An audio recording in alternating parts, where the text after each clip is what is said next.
1389ခုနှစ်တဘိုးရဲလာပြီးကျော်9ရက်နေ့ည9ရက်2018တောက်ကြနေ့ညရောင်တိုင်းဒေသကြီးမင်္ဂလာတော်မြို့နယ်ကုန်းတလပေါ်ဆံမြကျွေးရတိုက်ကွဲမှ30နှစ်သင်းကူဝိပဿနာကျောင်းတိုက်ဓမ္မယုံအတွင်းတိုက်လေးကျွန်းသူမိသားစုတို့၏တတိယအကြိမ်မြောက်ဓမ္မပူဇာသဘင်အခမ်းအနားပွဲဖြစ်ပါတယ်ဓမ္မပူဇာသဘင်အခမ်းအနားပွဲ၌အလူရှင်မိသားစုပြန်နေတကွကြွားရောက်တရားနာကြတဲ့အပရိသတ်ပေါင်းသူတော်ကောင်းတို့အားပြန်လဲချီးမြှင့်ဟောကြားအပ်သောတရားတော်မှာဓမ္မနှင့်ရာဂတိုက်ပွဲတဲ့ဗါတယ်လေဓမ္မနှင့်ရာဂတိုက်ပွဲဦးဇင်းတရားမဟောမီတရားဟောတိုင်းတရားပြတိုင်းတရားဟောတော့မယ်လို့ကြွရင်မြတ်စွာဘုရားရဲ့ကိုယ်စားငါဘုရားအလုတ်သွားလုပ်တယ်လို့အဲဒီလိုပဲဟောခဲ့ပါတယ်အဲဒီလိုပဲခေါင်းစဉ်တက်ခဲ့ပါတယ်ငါတက်လို့ငါဟောနိုင်တယ်လို့ငါမလို့မပါခဲ့ပါဘူးမြတ်စွာဘုရားတက်တန်းတူတော့ကျွတ်မဲ့ဦးဇင်းတို့ယနေ့ပိဋကတ်တွေဟာမြတ်စွာဘုရားနဲ့တိုက်ရိုက်မပြီးလိုက်ဘူးအဲဒီအတွက်ကြောင့်မြတ်စွာဘုရားရှင်ကပိဋကတ်3ပုံထားခဲ့အခုဦးဇင်းတို့လက်ထဲမှာမြတ်စွာဘုရားလေးသိချင်းတဲ့ကာဗတသိန်းအသက်ပေါင်းများစွာယဉ်ပြီးတော့ထားခဲ့တဲ့သာသနာတော်ကြီးယနေ့ချိန်ထိကြာရောက်လာပြီတဲ့အဲဒီလိုကြာရောက်လာတော့မြတ်စွာဘုရားရဲ့အလုပ်ကိုမြတ်စွာဘုရားချော့ရမယ့်သာဝကတွေကိုမြတ်စွာဘုရားတက်တန်းတူလို့ချုပ်ချိန်မှာမိမိကမြတ်စွာဘုရားကိုယ်စားကျင့်ပေါ်ကျင့်ဖက်ကျွတ်ပေါ်ကျွတ်ဖက်ခြင်းကဲတင်တယ်ဆိုပြီးအဲ့ဒီသဘောထားနဲ့ဦးဇင်းတရားပွဲကြွပါတယ်တရားပြတော့မယ်ဆိုရင်လေငါဤသာငါမူငါနီးငါမပြနိုင်တယ်အဲ့ဒီလိုစိတ်နဲ့ပလင်မောမတက်ပါဘူးမြတ်စွာဘုရားအကယ်၍သာတက်တော်တင်ရှားရှိနေမယ်ဆိုရင်ဒီပိဋကတ်တွေကိုမြတ်စွာဘုရားကိုယ်တော်ရင်ဟောကြားတော်မူပါအခုတော့မြတ်စွာဘုရားမရှိတော့တဲ့အတွက်ကြောင့်မြတ်စွာဘုရားရဲ့တပိသာဝကအချင်းချင်းမြတ်စွာဘုရားရဲ့ကိုယ်စားမေတ္တရားဖို့တရားအကျိုးများပါစေခြင်းကမိမိဟောတယ်ဆိုတဲ့စိတ်နဲ့ပဲဦးဇင်းပလင်မော်တတ်ပါတယ်လူရင်းပြောရရင်တော့မြတ်စွာဘုရားအလုပ်ကိုလုပ်နေတယ်လို့ဒါဦးဇင်းအရင်တုန်းကတပ်ပြားတွေမှာရှိပါတယ်ဦးဇင်းစာမတတ်ပါဘူးမဟောပြစီနဲ့လို့တရားပွဲလာလျှောက်တဲ့ပုဂ္ဂိုလ်တွေကိုပြောပါတယ်စာတတ်တဲ့ဆရာတော်တန်ဃာတော်တွေကပင့်ဖိပါကျုပ်ကတောသူမှမြို့တက်ပြီးတော့အဲ့ခံပွဲအကြောင်းစုံလို့ဖိတ်လို့သွားတာအသားနဲ့တဏခါနဲ့မလိုက်ဘူးစာတတ်ပြီးတဲ့ဆရာတော်တန်ဃာတော်တွေဟောတာကြတော့တထေသမီးများအသားနဲ့အဝတ်နဲ့ယရနာနဲ့လိုက်ဖက်ညီစွာပွဲကင်းနဲ့လာပြီးတဲ့သို့ကြွားချပါတယ်လို့အဲ့တော့ကြောင့်ဦးဇင်းတရားမဟောပြစီနဲ့လို့တရားပွဲလာပြင့်တဲ့လူတိုင်းကိုဦးဇင်းပြောပါတယ်အဲ့ဒီကြားရမှာဆရာတော်ဟောတာလဲဆရာတော်တမျိုးနာတာပေါ့ဖေဟာဆိုတာတော့အဲ့တော့မှလည်းဦးဇင်းကလက်ခံတာပါအဲ့တော့ဦးဇင်းခုတရားဟောတာလဲမြတ်စွာဘုရားရဲ့ကိုယ်စားသားတော်တစ်ပါးအနေနဲ့ဒကာဒကမတွေကိုဟောကြားနေတယ်လို့အဲ့ဒီလိုသဘောထားရမယ်အဲ့တော့သာသနာယနေ့ချိန်ထိတည်လာတာ2500ကျော်ပြီ1560ပြည့်တော့အဲ့ဒီလိုသာသနာရဲ့တက်တန်းကတိုးပြီးတော့နှစ်တည်ကြာလာပါတော့လည်းပဲသာသနာဝင်တို့ဗုဒ္ဓဘာသာဝင်တွေကတိုးပြီးတော့ဘာသာစိတ်သာသနာစိတ်ဘာသာရေးသာသနာရေးပေါ်မှာမရင်ကျက်လာတော့ဘူးရင်ကျက်မှုတွေနည်းလာတကယ်တမ်းဆိုရင်ခုန8ပါးသီလယူသွားတယ်ပါဏာတိပါဒာသူများအသက်မတတ်ပါဘူးလို့ဗုဒ္ဓဘာသာဝင်မြတ်စွာဘုရားရဲ့သားတွေသမီးတွေရဲ့ခံယူချက်ကသူများအသက်မတတ်ဘူးဆိုတဲ့စိတ်ကို ပိုင်ပိုင်နေဆုံးဖြတ်ပြီးတော့မြတ်စွာဘုရားရဲ့ဆုံးမမှုကိုမြေဝဲမကြနားထောင်ရတယ်။ဟောဒုဗုဒ္ဓဘာသာဝင်မှရင်အသက်မတတ်ရဘူးဆိုတာကိုတော့မှတ်ထားရမယ်။ဒါဏိဒန်းလေးပဲရှိပါတယ်မြတ်စွာဘုရားရဲ့သာသနာအဆုံးပိုင်းလေးပေါ့။အဒိဏဒါနာသူများပစ္စည်းမခိုးပါဘူးဆိုရင်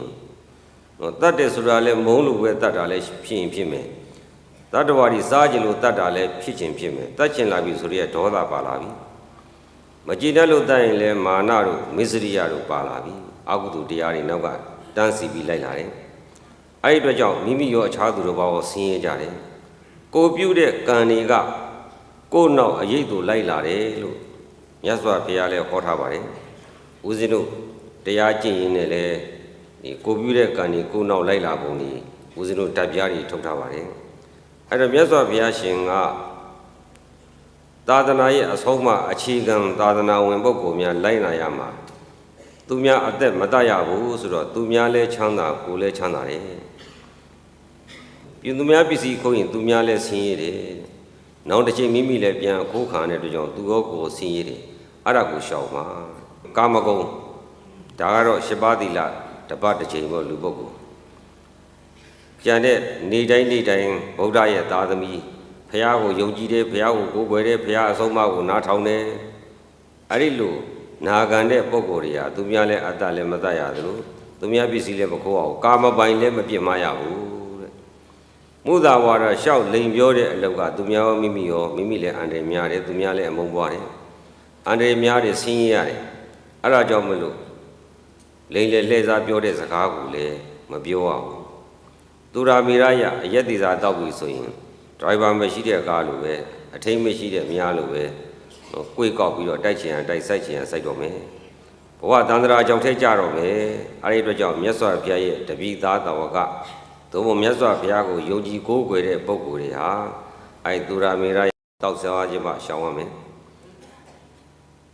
ဝိကာလဘောဇရာပုဂ္ဂကတော့ညသာစားရင်ကာမဂုဏ်ကိုအားပေးလို့ရှစ်ပါးသီလစောင့်ထင်းခြင်းအပြင်ကာမတဏှာကိုနိုင်သမျှနိုင်အောင်တတ်ဖို့အတွက်ညသာမစားခိုင်းဘုရားနေစာဂိတဝါရိတစသည်ဖြင့်တိမုတ်ခြင်းကာကုံခြင်းနန္တာလင်းခြင်းနန္တာမျိုးမျိုးတို့ချေမုံခြင်းအဲ့ဒါဆိုလို့ရှိရင်လေတဏမာနဒိဋ္ဌိတွေကပ်ပြီးတော့မိမိစိတ်ကိုကိလေသာထဲမှာဗိသိက်မြောက်ဝေးလေတယ်လို့ထိမ့်မြသိမ့်မရအောင်ဖြစ်ကုန်တယ်ကာမဂုဏ်ကျူးလွန်တဲ့ကြောင့်ကာမဂုဏ်လွန်ကျူးလာတဲ့ကာမဂုဏ်မှာတွေ့ကပ်လာတဲ့ဆိုရင်အဲ့ဒီပုဂ္ဂိုလ်ဒီအာဟုတုကံဒီနောက်ကဆက်တိုက်ဖြစ်လာတယ်ဘဝတန္တရာလည်းမလွတ်မြောက်ဘူးအဲ့ဒါကြောင့်မလို့တိဘုတ်ကကုံခြင်းကိုလည်းရှောင်ရမယ်လို့ဘုရားဆုံးမဥစ္စာတယနာမဟာတနာမြင့်တဲ့မြတ်တဲ့တရားကိုလည်းမနေဘူးတဲ့နော်တို့လေးချင်းသူတွေတည်တည်ချာချာအဲ့ဒီရှစ်ပါးသီလလေးကိုနားထောင်ဒီဘွဲကလေးကျွန်းသူများနော်ကျင်းပတဲ့ဘွဲဆိုတော့တက္ကမတွေပေါ့ဗျာတတိကတော်တွေရန်ကုန်မြို့ကတတိကတော်တွေချမ်းသာသည်ဖြစ်စေဆင်းရဲသည်ဖြစ်စေအာနာရှိသည်မရှိသည်ဖြစ်စေမြတ်စွာဘုရားရှောင်ကျင်ခိုင်းတဲ့အထဲမှာတတိအတွက်အာနာရှိအတွက်ဆင်းရဲသားအတွက်လို့မပါပါဘူးအကယ်၍ချမ်းသာမယ်အာနာရှိမယ်အဲ့လိုရှိပါတော့လည်းပဲခုနလိုကံ၅ပါးမလုံဘူးဆိုရင်အဲ့ဒီပုဂ္ဂိုလ်ဟာအာဟုတုများနေတဲ့ပုဂ္ဂိုလ်ပဲဖြစ်တယ်ဆင်းရဲတော့ဆင်းရဲပြီမဲ့ထိုကံတရားတွေကိုလုံခြုံအောင်ထိန်းထားမယ်ဆိုရင်ရုပ်မှာလောကမှာဆင်းရဲတယ်ဆိုပြီးနဲ့စိတ်မှာအရိယာသူတော်ကောင်းတို့ချီးမွမ်းတယ်အရိယာသူတော်ကောင်းတို့မြတ်စွာဘုရားအစရှိတဲ့အရိယာသူတော်ကောင်းတွေချီးမွမ်းတယ်အဲ့တော့ဓမ္မပူဇာနဲ့အခုလို့ဓမ္မပူဇာဆိုရင်မပြီးသေးဘူးဓမ္မပူဇာနဲ့သာသနာမှာအာဘဖြေုံနဲ့မရသေးဘူးဒီလောက်လေးပြီးုံနဲ့မပြီးသေးဘူးဓမ္မပူဇာတော့ပူဇော်ပြီးတော့မိမိတို့ဒီဓမ္မဆိုတဲ့တရားကိုပူဇော်ပြီးတော့မြတ်စွာဘုရားရဲ့အဆုံးအမနဲ့လွဲနေမယ်မြတ်စွာဘုရားရဲ့တပိသားသာဝကစည်ရဲနဲ့မှာမဝင်မဲနဲ့နော်ခုနလိုခက်တန်ကြမ်းတမ်းမှုတွေဟာလားမာနမှုတွေထောင်လွှားမှုတွေအဲ့ဓာတွေနဲ့ကပ်နေမယ်ဆိုရင်ဓမ္မပူဇာကတခြားခုနတော့အာဟုသူတွေကတခြားပဲနှမျိုးဖြစ်နေလိမ့်မယ်အဲ့ဒါကြောင့်မလို့ဦးဇင်းကလေးကျွန်းသူများတ တရားဖိတ်ကြားတဲ့ကဦးစင်းကလေးကျုံသူတွေဆိုတော့တထေးဆိုတော့ငွေမာနဂုံမာနပညာတွေတတ်တော့ပညာမာနဒီမာနတွေသူတို့မှာဆိုလိုတာကတော့တဲ့ကြားတွေချင်းသေးတွေတောဝက်တွေဆင်းနေသူတို့ကမန်ဆွေကြီးတွေကိုရှေ့ကိုထားပြီးတော့ရန်သူလာရင်ထိုးတတ်ဖို့ဟာကိုရှေ့တန်းတင်ထားတယ်ပိဋကကြီးအစွဲတွေထွက်နေတဲ့တောဝက်ကြီးတဲ့ယုံလေးတွေနဲ့တွေ့ရင်ခမည်းတော်ဘယ်ဟာကိုချစ်ကြလဲယုံလေးတွေချစ်ဘာဖြစ်လဲဆိုတော့အန္တရာယ်ကင်းမှန်းသိလို့တောဝက်တွေဆိုတော့ဒီကောင်တွေကြတော့ရိုင်းနေအစွဲကြီးတွေပတ်ထက်လိုက်ရင်ဘိုက်ကွဲသွားမှာဟုတ်ပြီနော်အဲ့ဒီလိုမန်ကြီးတွေရှေ့သာတင်းပြီးတော့နေတာဟာ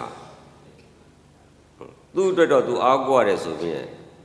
ရန်သူကင်းရဲ့လားမကင်းဘူးသူကလည်းတတ်တာပဲနော်အဲ့ဒါကြောင့်မလို့လေးကျွန်းသူတွေဟာချမ်းသာတဲ့တထေးတွေပညာတတ်တဲ့ပုဂ္ဂိုလ်တွေမန်ကြီးတွေနဲ့ရှေ့မှာထားပြီးတော့မနေပါနဲ့အစွဲကြီးတွေနဲ့မန်ကြီးတွေနဲ့ဟုတ်ပြီလားအေးဓမ္မပူဇာဆိုပြီးတော့နော်သာဓုခေါ်ပြီးတော့ရေစက်ချရုံနဲ့မပြီးဘူးနော်မိမိစိတ်ကိုမိမိမပြင်းဘူးမြတ်စွာဘုရားရဲ့သမီးတော်တွေသားတော်တွေဖရာအကြိုက်သူတော်ကောင်းအကြိုက်မဟုတ်ဘူးဆိုရင်ကြည်လှပါမလားမလားဒါအဲ့ဒါအရေးကြီးတယ်ဘာဖြစ်လို့ဦးစင်းဒီတရားတွေဟောတာလဲဆိုတော့ဒီမန်ကြီးတွေနဲ့ရှေ့ထားပြီးတော့သေတဲ့တတ္တဝါတွေဟာစင်ကြီးတွေတောဝက်ကြီးတွေကြားကြီးတွေလင်းယုံကြီးတွေမွေမွေးတွေအစွဲတွေပါမလာဘူးလားအဲ့ဒီအစွဲတွေကမန်နေပဲသူ့မှာအစွဲတွေရှိတယ်အာကိုးတယ်ဆိုတဲ့မာနမရှိဘူးလားအဲ့ဒီလိုမန်ကြီးတန်းတန်းနဲ့သေရင်အဲ့ဒီလိုမန်ဆွေတတ်တဲ့ဘဝရောက်သွားလိမ့်မယ်ဓမ္မပူဇာကတော့ဓမ္မပူဇာပဲမန်ကြီးကတော့ပါမသွားဘူးလားအေးဒါတွေကအများကြီးရှိပါတယ်အဲ့တော့ဦးစင်းကစိုးရင်လည်းနော်လူဘဝမှာပဲအသွင်ပြောင်းလို့ရပါတယ်တဲ့လူဘဝဟိုဘက်မှာအသွင်ပြောင်းလို့မရဘူးလူဘဝဦးစင်းတာခဏခဏပြောတယ်နော်လူဆိုတာဘုံကံကြီးမားတယ်ဘုံကံကြီးမားတဲ့လူသားဟာနတ်တဲ့မြမာတဲ့ဘုံကံကြီးတယ်ပိဋကကြီးဘာဖြစ်လို့ဘုံကံကြီးလဲကျုပ်လည်းတရားဟောတာလိုက်ကလည်းလွတ်နာပဲဘယ်လွတ်လို့ဘယ်ရောက်ကုန်လည်းမသိဘူးလွတ်တော့လွတ်နာပဲဘာဒီမှန်းသိလို့ပြီးတော့လည်းပြီးသွားတာပဲနော်နတ်ပြည်မှာဘုရားပွင့်လားမြမပြည်မှာဘုရားပွင့်လားအမြတ်ဆုံးဘုရားကဗမာပွင့်တာလေဒါကိုမမေ့ပါနဲ့ဒါကိုမမေ့နဲ့ဟုတ်ပြီနော်မြတ်စွာဘုရားဖြစ်ဖို့အတွက်ပါရမီဖြည့်တာလဲနတ်ပြည်မြမပြည်မှာဖြည့်တာလားလူပြည်မှာလားဒါကိုလေခဏခဏမမေ့နဲ့ဟုတ်ပြီနော်နောက်တစ်ခုမမေ့ရမှာကတရားကျင့်မယ်တရားအားထုတ်မယ်သီလရှင်ဝတ်မယ်ယဟန်ဝတ်မယ်အခုထွက်မယ်မူးမယ်ယူမယ်အတော်ကြာပြန်ပြီးတရားအားထုတ်မယ်သီလရှင်ဝတ်မယ်ယဟန်ဝတ်မယ်လုပ်လို့ရတာဘယ်ပုံမှရတာလဲလူပုံကပြောင်းကျင်တယ်လို့ပြောင်းပြင်းကျင်တယ်လို့ပြင်လို့မရဘူးလားဒါတွေကိုမမေ့ပါနဲ့ဟုတ်ပြီနော်မမေ့ပါနဲ့အလွန်အရေးကြီးပါတယ်အဲ့တော့လူဘဝမှာကဘုံကံကြီးတဲ့အတွက်ကြောင့်ဟုတ်လားအခုဖဲရိုက်မယ်အခုကြက်တိုက်မယ်အခုရဲတောက်မယ်အခုဘုံယူမယ်အခုတရားထုတ်မယ်နဲ့ဘဝအတွင်းပြင်းနော်ဆိုးတယ်ကောင်းတယ်ပြုလို့မရဘူးလားအဝေစီကြောက်အောင်လည်းပြုလို့ရတယ်ငရဲကြီးရှစ်ထားလဲကြောက်အောင်လုပ်နိုင်တယ်လူပြည်နတ်ပြည်ဗမာပြည်ရောရောက်အောင်မစွမ်းနိုင်ဘူးလားလူသားတွေစွမ်းနိုင်တယ်ဟုတ်ပြီနော်သောတာပတ္တိမေသရာဂမိမေအနာဂမိမေအရဟတမေကူးအောင်လူသားတွေမစွမ်းနိုင်ဘူးလားအဲ့ဒါကိုမမေ့နဲ့ဓမ္မပူဇာနဲ့အာဘမဖြေနဲ့လို့ဟုတ်ပြီလားဓမ္မပူဇာတော့ကတို့ဓမ္မပူဇာလုပ်ပြီးသားလေးရှင်ပြုပြီးနော်အဲ့ဒါအလှလေးလုပ်ပြီးအလှအသိကြီးဆောက်ပြီးကြောင်းကြီးဆောက်ပြီးနဲ့အာဘမဖြေနဲ့လို့ဟုတ်ပြီလားအဲ့တဲ့အာဘဖြေလို့ပြီးပါမလားမပြီးဘူးဒါကိုဦးစင်းတို့ကစိုးရင်တော့တို့လူသားတွေမြတ်စွာဘုရားတပည့်သားသမီးအချင်းချင်းစိတ်တည်ပြင်းနေတယ်တဲ့ပိဋကကြီးဘာပြင်ရမှာလဲစိတ်တည်ပြင်းခြင်းနဲ့ ဟုတ်ပြီနော်တောထဲမှာတောဝက်တွေခုနတော့တောခွေးတွေကြားတွေจิตတွေခြင်သေးတွေသူတို့အစွဲတွေအားကိုပြီးလိုက်တိုက်ခိုက်နေကြတာတောတောင်နေငြိမ်းချမ်းရဲ့လားအဲ့လိုအစွဲမာနအဲ့လိုခက်တာနဲ့အာဟုတုတရားတွေနဲ့ဖြီးစည်းနေလို့ရှိရင်အဲ့ဒီဖြီးစည်းတဲ့ပုဂ္ဂိုလ်ကဘယ်တော့မှမငြိမ်းချမ်းသလိုတဲ့သိပြီးလည်းငြိမ်းချမ်းတဲ့ဘဝမရောက်ဘူးအဲ့တော့တရားဓမ္မတွေအခုဒီနေ့အလုပ်လုပ်တယ်ဆိုတာ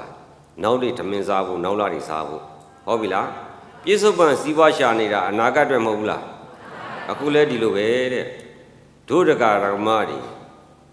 သိပြီးသွားရမယ်ဘဝအတွက်ကြိုတင်ပြင်ဆင်စေခြင်းပါတယ်ဟုတ်ပြီလားကြိုတင်ပြင်ဆင်စေခြင်းနဲ့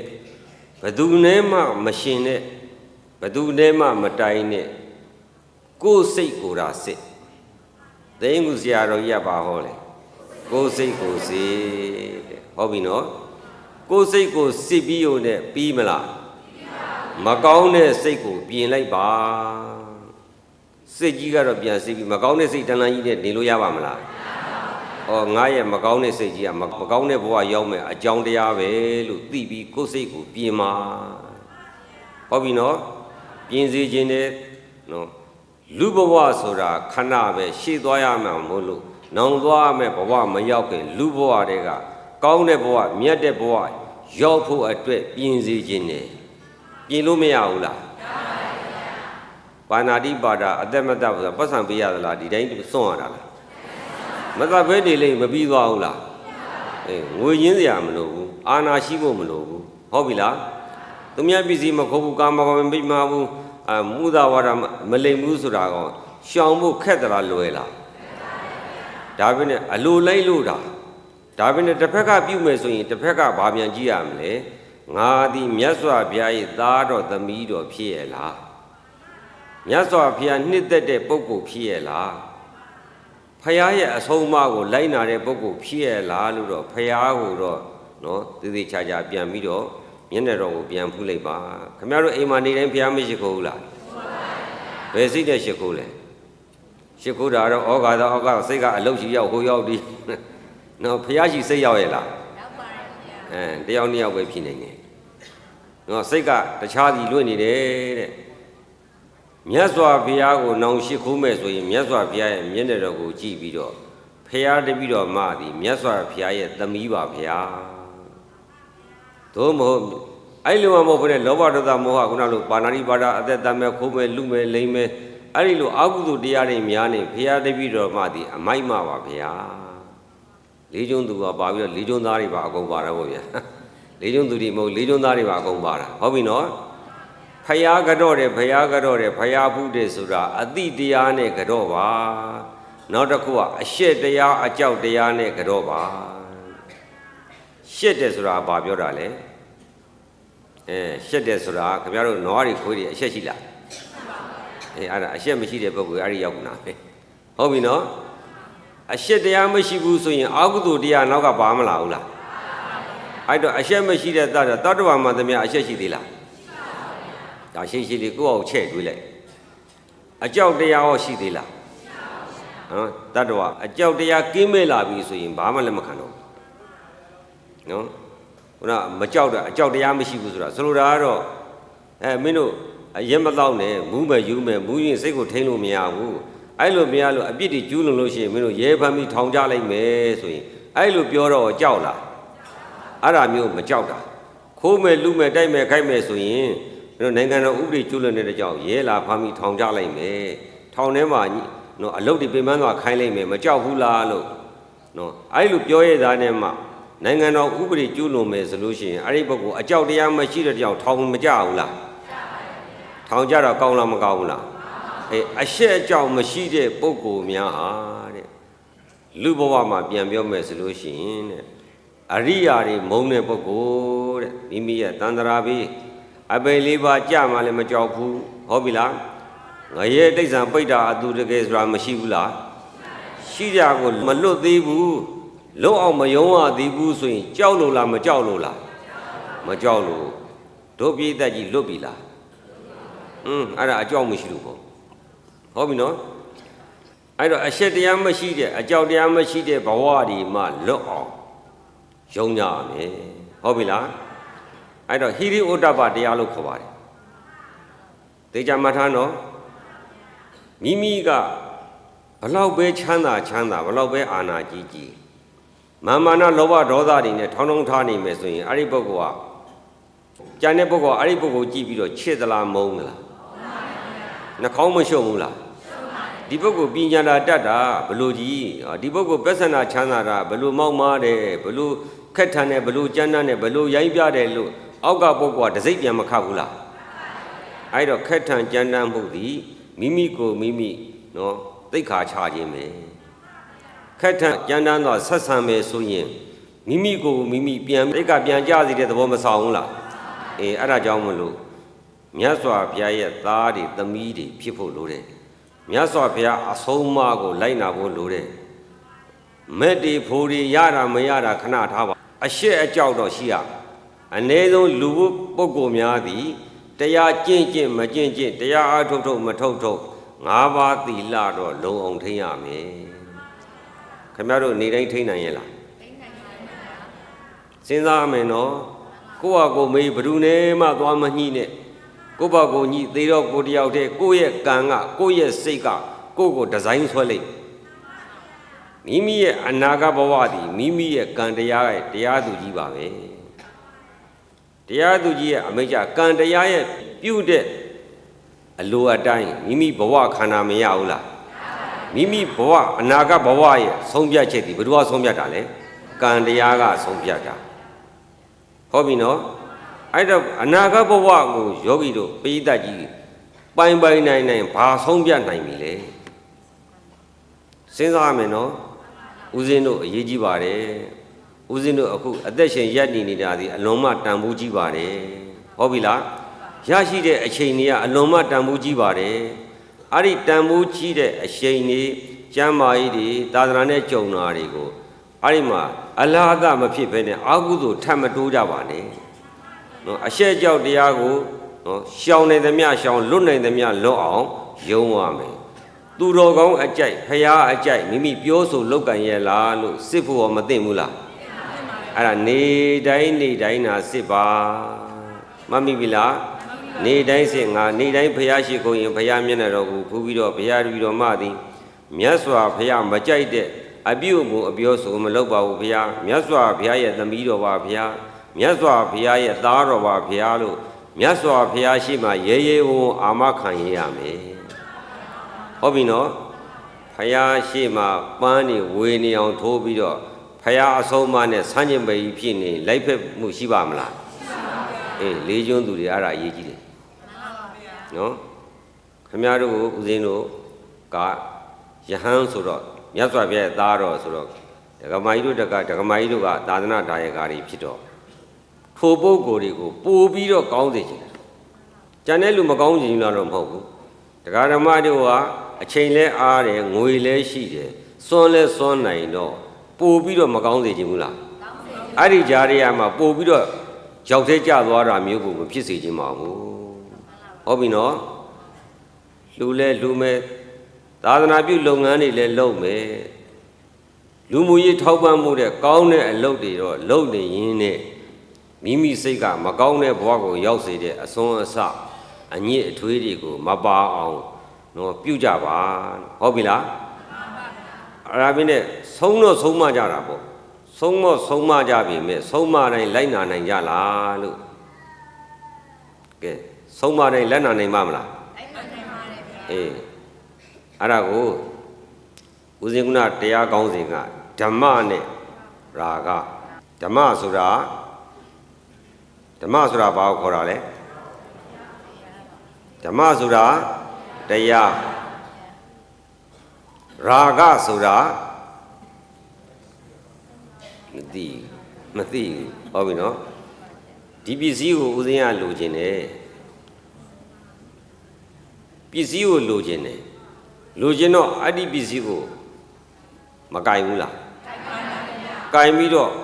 မလွတ်အောင်ချုပ်မထားဘူးလားကင်မထားဘူးလားချုပ်ကင်ထားတာဟုတ်ပြီနော်အဲ့တော့ဘာပစ္စည်းလဲလို့မေးရင်ကာမဂုဏ်ပစ္စည်းဘာပစ္စည်းလဲ ကာမဂုဏ်၅ပါးမြင်စရာတွေကာမဂုဏ်ဟုတ်ပြီလားအမြင်အာယုံကာမဂုဏ်အကြားအာယုံကာမဂုဏ်အနတ်အာယုံကာမဂုဏ်အယတာအာယုံကာမဂုဏ်အတွေ့အာယုံကာမဂုဏ်ကာမဂုဏ်ဘယ်နှပါးလဲ၅ပါးအဲ့ကာမဂုဏ်တရား၅ပါးသည်လူခြင်းစရာယူခြင်းစရာရခြင်းစရာကြိုက်ခြင်းစရာခဲခြင်းစရာကြီးပါပဲတဲ့ခင်ဗျားတို့လေးကျုံသူတွေမှာရွှေငွေကြောက်တံပရမများတွေမရှိဘူးလားရှိပါသူများပေးလို့ယူထားတာကိုလိုချင်လို့လုပ်ထားတာကိုလိုချင်လို့လုပ်ထားတော့ကိုလိုချင်တဲ့ပစ္စည်းကိုသူများကိုအလှူဒါနပြုလိုက်လားတိမ့်ထားလားတိမ့်ထားတယ်ဆိုတာဘာလို့တာလဲကြိုက်ခဲထားဟုတ်ပြီနော်ဒီကလေးကျုံသူတွေအိမ်အောင်မရှိဘူးလားရှိပါတယ်ခင်ဗျာအပြူတရားမှမပါဘူးပါတယ်လားနည်းနည်းပါပါပေါ့နည်းနည်းပါပါနည်းနည်းပါပဲဘာပဲဖြစ်ဖြစ်များတာနဲ့နေတာနဲ့ပဲဒါပေမဲ့အိမ်အောင်ကြတဲ့ပုဂ္ဂိုလ်တွေကိုယ့်ရဲ့ကာမပိုင်ကိုနော်ကာမပိုင်ကလာပြီးတော့ကိုယ်လာဆွဲတော့ကိုကအဲ့ကာမပိုင်ကိုလည်းပြန်ပြီးတွေ့ပြီးပြန်မဆွဲထားဘူးလားသူကြိုက်ကိုကြိုက်ပေါ့ဗျာယောက်ျားဖြစ်သူကလည်းမိန်းမဖြစ်သူအာယုံကာမဂုဏ်ကိုလိုချင်တော့ကြိုက်ခဲမထားဘူးလားတိမ့်စီးထားတယ်ဆွဲထားတယ်နော်တွေ့ထားတယ်ကတ်ထားတယ်ဒါဟုတ်ဆိုလိုတာဒကမဖြစ်သူကလည်းတကာကိုကာမဂုဏ်ဝိထုကြီးကိုလိုချင်တော့ရအောင်ယူတော့ကြိုက်ထားတယ်ခဲထားတယ်ဆွဲထားတယ်တိမ့်စီးထားတယ်ဟုတ်ပြီလားလွတ်ကြသလားရံမဖြစ်တဲ့အခါပေါ့ဗျာဒါကတော့အခုကနည်းနည်းရံမဖြစ်တဲ့အခါဘာပြောတာသဘောနဲ့ပြောမယ်ဆိုအများနဲ့ခြုံပြောမယ်ဆိုရင်ကာမဂုဏ်ဝိထုယောက်ျားမိန်းမဆိုတာကအယစကားပြောတာတကယ်တမ်းကျတော့ဘာတွေလဲကာမဂုဏ်ဝိထုတွေဘာတွေလဲကာမဂုဏ်ဝိထုတွေပါဗျာအခုဒကမာကြီးတို့ဒီပိဋကကြီးကာမဂုဏ်ဝိထုလို့ကိုယ့်ကိုမသိပဲနဲ့ငါဟာယောက်ျားမိန်းမပုဂ္ဂိုလ်သတ္တဝါလို့သိမထားဘူးလားကာမဂုဏ်ဝိတုတော့အလှအပလေးတွေနဲ့ဆင်ရလိုက်တော့ကာမဂုဏ်ကပို့ပြီးတော့ထင်ရှားမလာဘူးလားထင်ရှားလာချောတဲ့ဥမာဒကမတယောက်ဝင်မဲ့ချောတဲ့ယောက်ျားနဲ့မချောတဲ့ယောက်သားနဲ့ရှင်ဘယ်ယောက်ျားကိုပို့ပြီးတော့ညွတ်မလဲချောတဲ့ယောက်ျားသူကပို့ပြီးတော့ရာဂဆိုတဲ့ကြိုက်ခဲတတ်မှုကိုပို့ပြီးတော့ဖိတ်ခေါ်တဲ့သဘောမဆောင်ဘူးလားအဲ့တော့လောကကြီးကိုဦးဇင်းတို့ကြည့်လိုက်တဲ့အခါကျတော့သူကြိုက်ကိုကြိုက်နေကြတယ်တဲ့ဟုတ်ပြီလားအမှန်ကငါတို့လင်မယားတွေငါတို့မိသားစုတွေလိုအောင်မိတာတကယ်တမ်းကျတော့ပြန်စစ်တော့ပါလေလေကာမဂုဏ်ဝိထုချင်းချင်းတဏှာကမလိုချင်ဘူးလားတဏှာကလိုချင်တယ်တဏှာကလိုချင်တော့အားထုတ်တယ်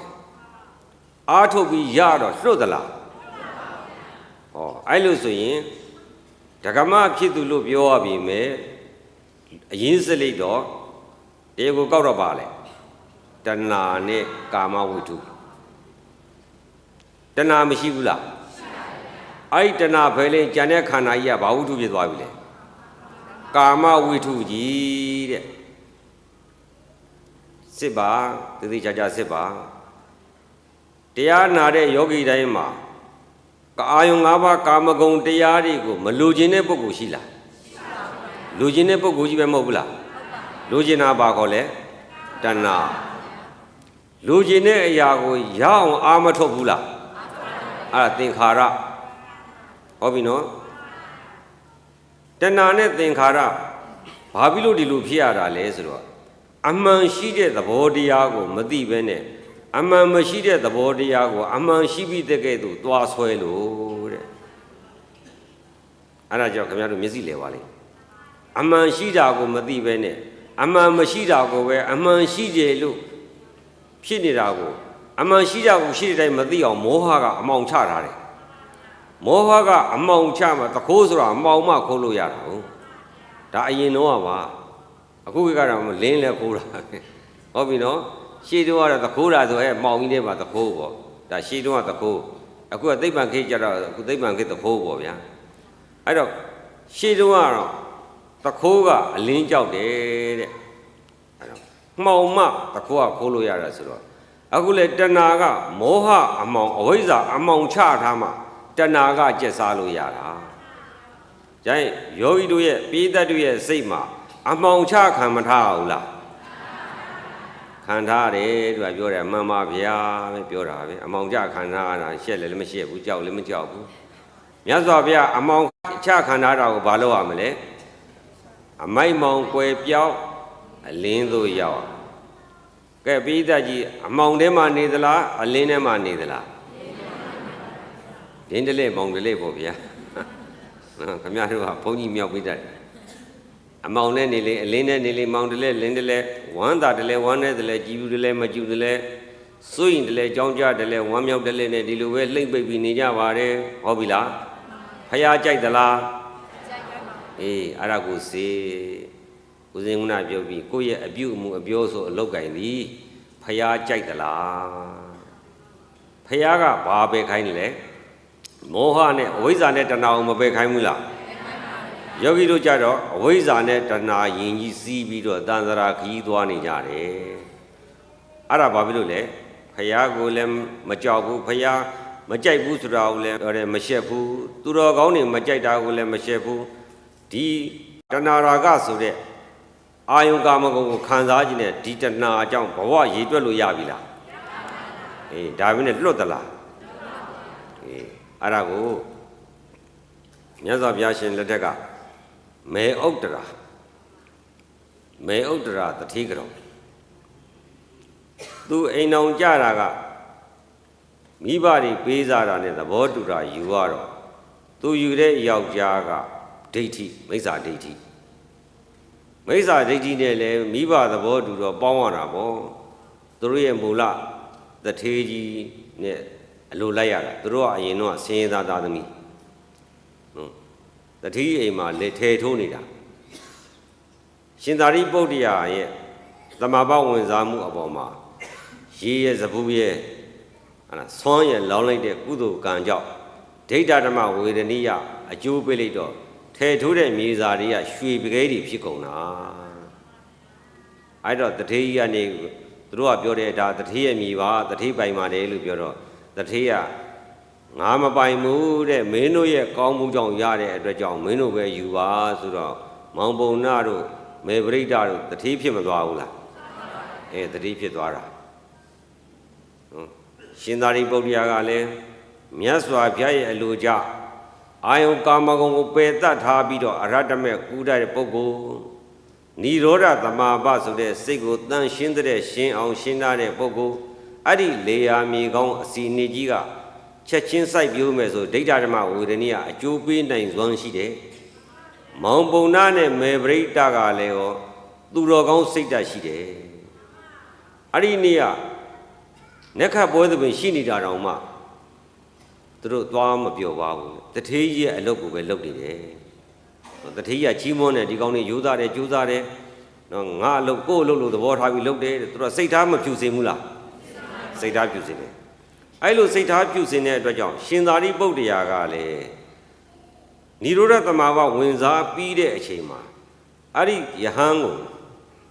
လှူမယ်ဆိုရင်အမျိုးသမီးဖြစ်ခဲ့တော့မိဖုရားကြီးဖြစ်နိုင်တယ်အမျိုးသားဖြစ်ခဲ့တော့နော်ဘုရင်ကြီးဖြစ်နိုင်တယ်တထေးကြီးဖြစ်နိုင်တယ်အဲ့လိုဒိဋ္ဌဓမ္မချက်ချင်းပဲအကျိုးပေးနိုင်စွမ်းရှိတော့လူတိုင်းကိုတော့ချီးမြှောက်လို့မရဘူးတဲ့အယက်သမားဘိန်းစားသခိုးသွားချီးမြှောက်လို့ရပါမလားမရပါဘူးချမ်းသာတဲ့ပုဂ္ဂိုလ်တွေကတော့အတိတ်ကကောင်းမှုကြောင့်ချမ်းသာပြီးဖြစ်နေပြီအဲ့တော့ငါဆင်းရဲတဲ့ပုဂ္ဂိုလ်တွေကိုပဲချီးမြှင့်မယ်လို့အဲ့ဒီလိုဆင်းရဲသားတွေကိုဉာဏ်နဲ့ဖြန့်ကြည့်လိုက်တာမောင်ပုံနာနဲ့မေပရိဒတို့ကစိတ်ထားဖြူစင်တယ်စိတ်ထားမြင့်မြတ်တယ်နော်တထေးမဟုတ်ဘဲနဲ့စိတ်ကဘာဖြစ်လဲမြတ်တယ်မြင့်တယ်ဖြူတယ်ချမ်းသာတာနဲ့စိတ်ဓာတ်မြင့်မြတ်တာနဲ့တခြားစီပဲဟုတ်ပြီလားချမ်းသာပြီးစိတ်ဓာတ်မမြင့်မြတ်တာနဲ့ဆင်းရဲပြီးစိတ်ဓာတ်မြင့်မြတ်တာနဲ့မကွာဘူးလားကွာတော့သူတော်ကောင်းတွေအဲ့ဒီချိန်မှာတထေးကိုမျက်နှာလိုက်လားစိတ်ဓာတ်မြင့်မြတ်တဲ့ပုဂ္ဂိုလ်မျက်နှာလိုက်လားစဉ်းစားတော့သူတော်ကောင်းတွေကြိုက်ဖို့လိုတယ်ဆိုတာဒါကိုပြောတာအဲ့တော့မှ မောင်ပုံနာနဲ့မေပရိဒကစိတ်သားဖြူစင်နဲ့မြင့်မြတ်တဲ့ရိုးသားတယ်သူတို့လင်မယားကိုငါချီးမြှောက်မယ်ဆိုပြီးတော့မောင်ပုံနာထေထိုးတဲ့ရှိကိုရှင်သာရိပုတ္တရာကြီးကဆုံးခံကြွလာတယ်တရားဓမ္မတွေစဉ်းစားပါဦးဇင်းတို့တန်ဃာတော်တွေဟာတဲ့တရားဓမ္မတွေအတွက်ပါဟုတ်ပြီနော်ဦးဇင်းတို့ကိုယ့်အတွက်ကိုကျင့်ကြံရတယ်မြတ်စွာဘုရားသာသနာတော်ကြီးကိုစောင့်ရှောက်ရတယ်ပြီးတော့ပစ္စည်းလေးပါးတရားဓမ္မတွေကိုမချီးမြှောက်ရဘူးလားမကောင်းမှုမှလည်းမပြုအောင်ကောင်းမှုကိုလည်းပြုနိုင်အောင်ဟုတ်ပြီလားကိလေသာတွေမပယ်တတ်နိုင်လဲပယ်တတ်နိုင်အောင်မဲ့အစဉ်စဉ်တိုးပွားအောင်မစောင့်ရှောက်ရဘူးလားစောင့်ရှောက်ရတယ်အဲ့လိုစောင့်ရှောက်တာဖိတ်ခေါ်လို့ကြွလာတာလားမဖိတ်ခေါ်ဘဲနဲ့ကြွလာလားမောင်ပုံနာကရှင်သာရိပုတ္တရာအရှင်မြတ်ကြီးဖေဟာအရှင်ပြနိရောဓသမဘာဝင်စားပြီးဖေဟာတပြည့်ထေထိုးတဲ့နေရာကြွပါလို့ဖိတ်သလားသူတော်ကောင်းတွေကကြည့်ကြသူတော်ကောင်းကဲတင်တဲ့ထဲပါဖို့ဒုဒကာရမတွေလိုတယ်အရိယသူတော်ကောင်းတွေရဲ့အရေးအောက်ရောက်ဖို့လိုတယ်အရိယသူတော်ကောင်းတွေရဲ့နော်သဘောတူကြည်ပြူမှုရဖို့လိုတယ်မလိုဘူးလားအခုတော့မောင်ပုံနာထေထိုးတဲ့နေရာသွားပြီးဆုံးခံတယ်ဗျာနော်သူတော်ကောင်းတွေချီးမြှောက်ကြတယ်ကဲတင်ကြတယ်ဒကာရမတွေကိုထေထိုးရင်းနဲ့မေပရိဒဆုံးလာမပို့သေးတော့ထေတိုးပြီးခဏနားနေချိန်မှာရှင်သာရိပုတ္တရာရောက်လာတော့ရှင်သာရိပုတ္တရာကခြုံပုတ်ကိုကြည့်ခြုံပုတ်ကိုကြည့်တော့မောင်ပုံနာကအကင်းပါတယ်ရှင်သာရိပုတ္တရာဇဘူလိုတဲ့နဲ့တူတယ်သွားထိုးတဲ့အတိုင်းမောင်ပုံနာကဓာလေးနဲ့အကိုင်းလေးခေါက်ပြီးတော့ဇဘူရန်လေးလုပ်ပြီးတော့တူလိုက်တယ်လှူပြီးတော့ရှင်သာရိပုတ္တရာကရေကိုသွားကြည့်နေပြန်တယ်အဲ့တော့မောင်ပုံနာကရှင်သာရိပုတ္တရာကြီးရေသုံးဆောင်ရင်နဲ့တူတယ်ဆိုပြီးတော့သူ့ရေခွက်ယူပြီးတော့ခတ်လှူတယ်အဲ့လိုခတ်လှူပြီးတဲ့အခါကျတော့ရှင်သာရိပုတ္တရာရမေပရိဒလာမဲ့လမ်းကိုဆုံးခံထွက်ပြန်ရောသူတော်ကောင်းတွေစောက်ရှောက်လိုက်ကြတာကိုယ်တကာရာမတွေကောင်းတဲ့ကောင်းမြတ်တဲ့မြတ်မြင့်တဲ့မြတ်မစောက်ရှောက်ကြဘူးလားစောက်ရှောက်ကြတယ်မေပရိဒကအဲ့ဒီမှာကိုပုံနာရှိဆုံးလာလောင်းတဲ့ချိန်မှာရှင်သာရိပုတ္တရာဆုံးခံတွေ့တော့ဟာအတော်ပဲတဲ့ရှင်သာရိပုတ္တရာကိုတော်မြတ်ကြီးဖူးမြင်ဖို့ကမလွယ်ဘူးမြတ်စွာဘုရားရှင်ရဲ့အက္ခတာဝကတပါးဖြစ်တယ်တဲ့ငါရှိတော့ဆုံးခံထွက်လာတာထူးတာပဲတဲ့အရတော်လေးစွာတဲ့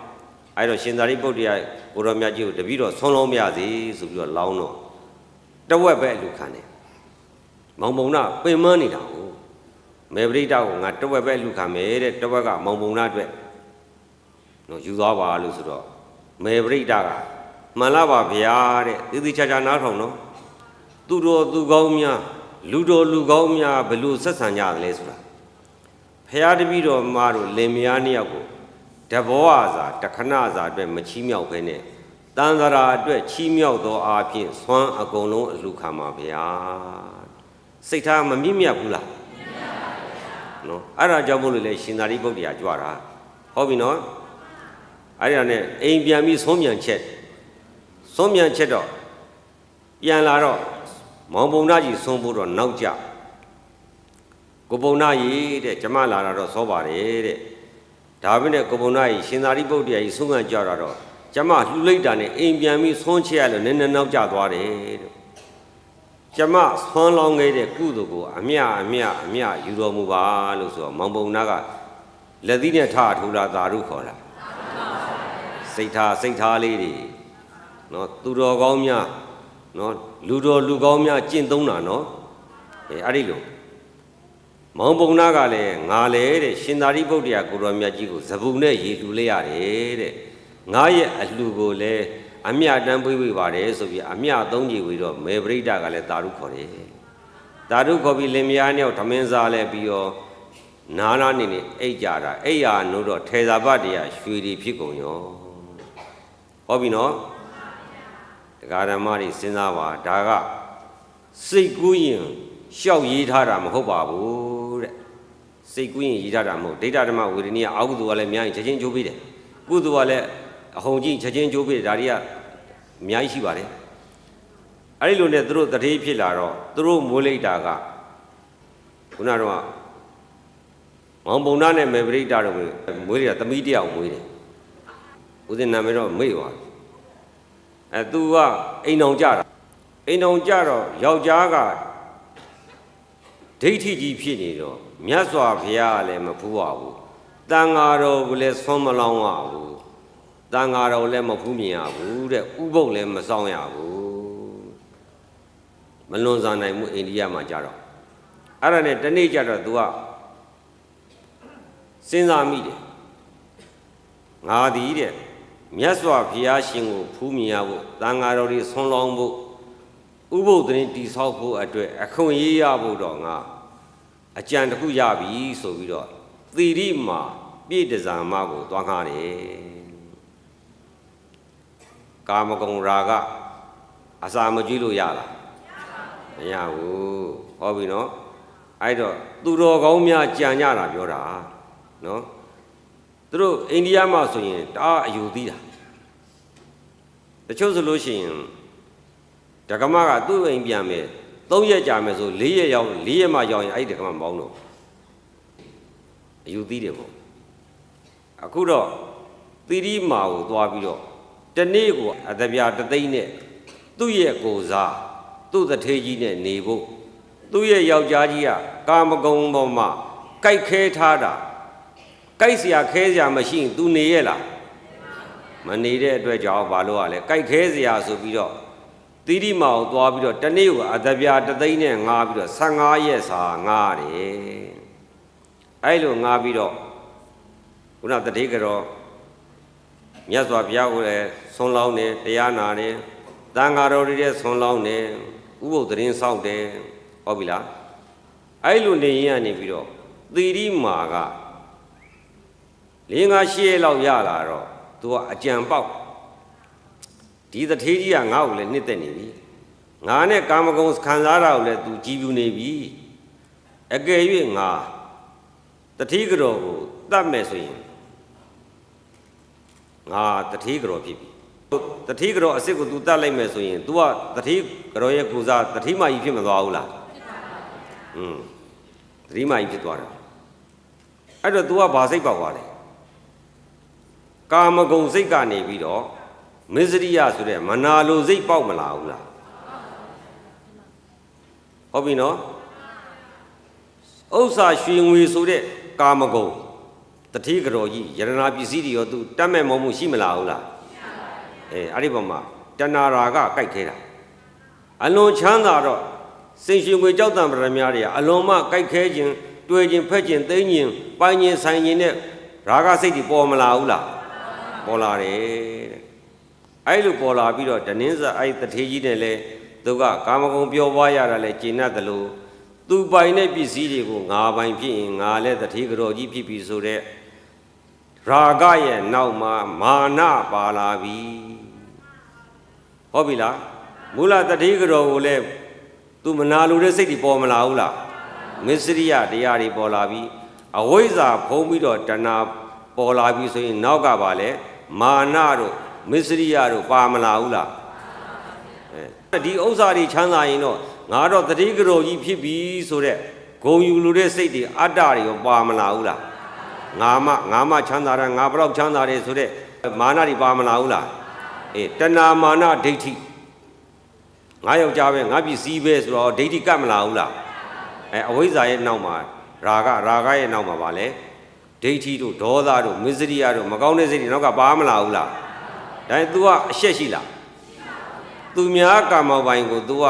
နေစားနဲ့ပေးထားတာကိုနေစားနဲ့ပေးထားတဲ့ပြည့်တဇံမလို့ तू မသိဘဲနဲ့ तू ကတထေးမကြီးဖြစ်နေတာကိုဟောလိုချင်တတ်မဲ့လားဟုတ်လားအဲ့တော့ तू ကဘလို့ကြံတာလဲသူ့ရဲ့အကြံကကောင်းတဲ့ကြံလားမကောင်းတဲ့ကြံလားဘာဖြစ်လို့လဲ तू ကငကိုရေကပြည့်တဇာကိုဟုတ်ပြီလားပြည့်တဇာဆိုတော့ကောင်းတဲ့စိတ်မွေးလားမကောင်းတဲ့စိတ်မွေးလားမကောင်းတဲ့စိတ်နဲ့မွေးတော့မကောင်းကြံနေကြံမလားဟုတ်လားမကောင်းကြံတော့မကောင်းတဲ့လုပ်တွေလုပ်မလားဟုတ်လားသူကရာကအဲ့လိုပေါက်လာပြီးတော့အဲ့မူလတထေးကြောကိုမိဖို့ကြောင့်လည်းခေါ်တော့အကြောင်းရှိတော့ခေါ်တော့သွားတာကိုလဲရောက်တော့သီရိမာကဒေအိုးထဲမှာစီဘူးတွေငွေထားတယ်စီဘူးတွေကြွက်ကြွက်စီအောင်လုပ်ထားတယ်အနားလဲရောက်တော့စီဘူးနဲ့လောင်းတတ်တယ်စီဘူးနဲ့လောင်းတတ်တဲ့အခါကျတော့သီရိမာကိုမူလတထေးကြောရဲ့တပည့်မတွေကဝိုင်းရိုက်ကြတာပေါ့ဝိုင်းလုပ်ကြတော့ မူလတတိကတော်ဟဲ့ငါကျေးဇူးရှင်ကိုမရစ်ဆက်ကြပါနဲ့မနှိမ့်ဆက်ကြပါနဲ့တဲ့ဇဂဓမ္မတွေစဉ်းစားနော်သူ့ယောက်ျားကိုလည်းယူမယ်ကာမပိုင်ကိုလည်းယူမယ်ယရနာကိုလည်းယူမယ်သူ့ကိုလည်းတတ်သေးတယ်ဒါဖြင့်သူတော်ကောင်းတွေရအဲ့ဒီလိုမကောင်းကြံတဲ့ပုဂ္ဂိုလ်မုန်းသလားမမုန်းဘူးလားမေတ္တာမထားဘူးလားဘယ်လိုစိတ်ဓာတ်လဲသူတော်ကောင်းစိတ်ဓာတ်တွေဟုတ်ပြီနော်တို့လေးကျွန်းသူတွေအဲ့ဒီစိတ်ကိုမွေးနိုင်အောင်ကြိုးစားပါဟုတ်ပြီနော်သူကစီဘူးလဲအလောင်းခံရသေးတယ်အလောင်းခံတဲ့ဒုက္ခဝေဒနာကိုတိခံခွင့်လို့ပြီးတော့တိရိမာကိုထားတဲ့မေတ္တာကြီးမားတယ်ဟဲ့ငါကျေးဇူးရှင်မလုပ်ပါနဲ့ကျေးဇူးရှင်မလုပ်ပါနဲ့လို့တားတယ်ဘာဖြစ်လို့လဲလို့မေးတော့သူအခုလို့တန်ဃာတော်တွေဖူးမြင်ရဖို့တရားနာရဖို့ဆွမ်းလောင်းရဖို့ဥပုသ်ဆောင်ရဖို့မြတ်စွာဘုရားကြော့ဖို့ဟာတိရိမာရဲ့ကျေးဇူးကြောင့်တဲ့သူအခုလို့ဖူးမြင်တွေ့ရတာဒီကျေးဇူးကိုကြီးတယ်လို့ဒါမှမဟုတ်သူ့ကိုကျေးဇူးရှင်လို့စွဲတာတိရိမာကကျေးဇူးရှင်လို့သိသလားမသိဘူးနော်တိရိမာကကျေးဇူးရှင်လို့သိသလားတတိကတော်ကမွန်မြတ်တဲ့စိတ်ကြောင့်ကျေးဇူးရှင်လို့သူ့ကိုတတ်တဲ့ကြားတွေကကျေးဇူးပဲမသိဘူးလားကျေးဇူးသိတယ်တိရိမာကတနေ့ကအတပြားတသိန်းရတဲ့ကျေးဇူးကိုသူသိသလားဟာသူကျေးဇူးကမ်းလားနော်အဲ့တော့ကျေးဇူးကမ်းတဲ့ပုဂ္ဂိုလ်ကရာဂဒေါသမာနမရှိဘူးလားမနာလိုမှုဝင်တိုမှုတွေမရှိဘူးလားရှိတယ်အေးအဲ့တော့မှ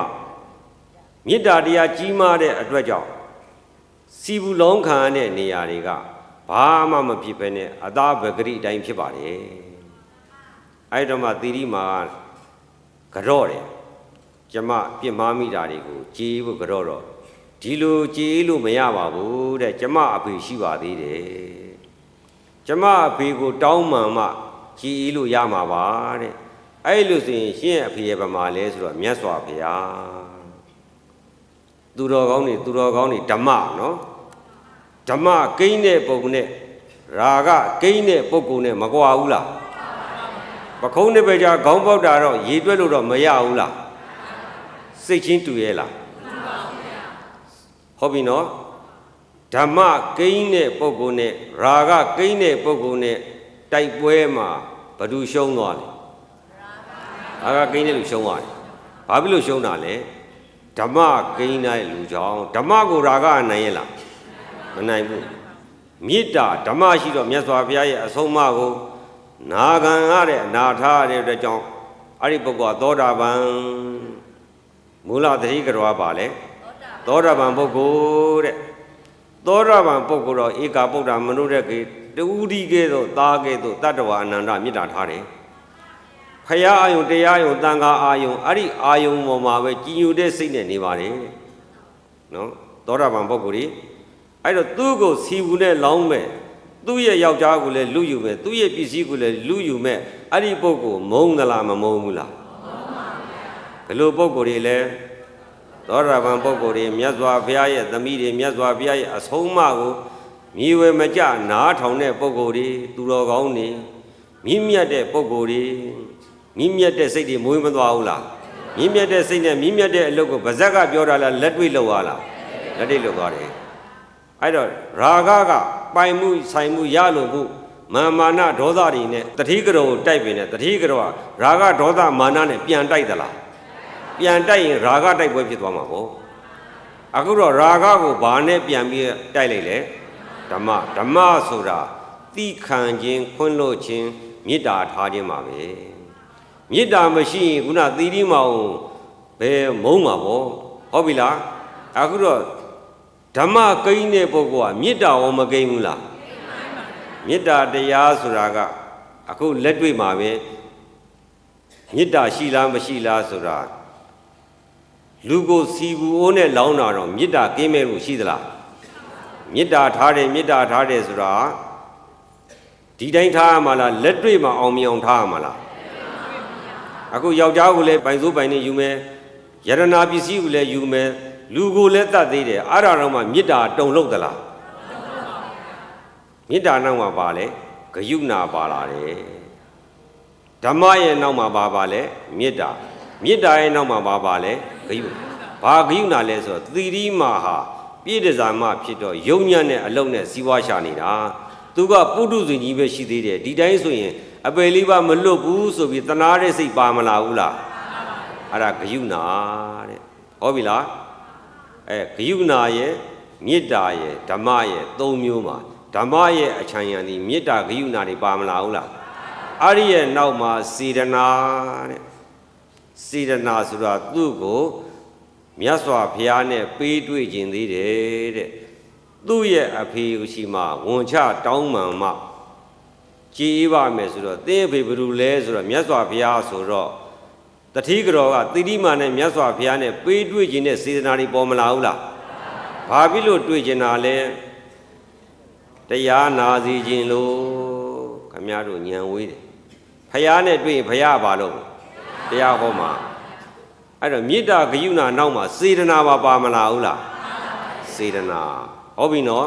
သူတော်ကောင်းတွေဒီလိုပဲကြင်ညပါတယ်ဟုတ်ပြီနော်သီရိမာကြတော့သူတော်ကောင်းလားသူတော်ညံ့သူတော်ညံ့ဟုတ်တာပါညံ့တာပေါ့ဟုတ်ပြီနော်ညံ့တဲ့ပုဂ္ဂိုလ်ကညံ့သဘောဆောင်တယ်ရုပ်တဲ့ပုဂ္ဂိုလ်ကရုပ်သဘောဆောင်တယ်မြတ်တဲ့ပုဂ္ဂိုလ်ကမြတ်သဘောဆောင်တယ်သူ့ဘာသူနောက်ဆက်ဒီပါမလာဘူးလားအဲ့တော့ဒုဒကာရမတွေဘယ်လမ်းကိုလိုက်မလဲလေးကျွန်းသူတတိကတော်တွေငါယောက်ျားထီလို့ရတော့ဟဲ့ပါ10ချောင်းကျိုးကျိုးလဲတွေးကြည့်တာပေါ့ဗျာကျွေးမရရင်တခါတည်းအမှုဖွင့်တောင်းမှာပေါ့နော်ဆိုလိုတာကတော့ဒီယရနာတွေဒီကာမတွေဟာဘဝအတင်ချေနန္ဒရခဲ့ပိုင်ခဲ့တာဒကာရမတွေရည်တွက်လို့ရပြီလားဒါရင်မြတ်စွာဘုရားရဲ့တရားနာရဖို့ကလွယ်ရဲ့လားဘယ်ကရှားသလဲမြတ်စွာဘုရားနဲ့တရားနာဖို့ကမရှားဘူးလားအဲ့ဒီယရနာကမြတ်တယ်ဟုတ်ပြီနော်ကာမနဲ့ဓနပိုင်ခြင်းတဲ့ဓမ္မပိုင်ခြင်းကဘယ်ရမြတ်တယ်လဲတို့လေးကျွန်းသူပုဂ္ဂိုလ်များဓနနဲ့ကာမနဲ့ဓမ္မနဲ့မိမိစိတ်ကလေးကမပြိုင်ဘူးလားပြိုင်ပါတယ်ဓမ္မပြိုင်တဲ့လူရှိရဲ့လား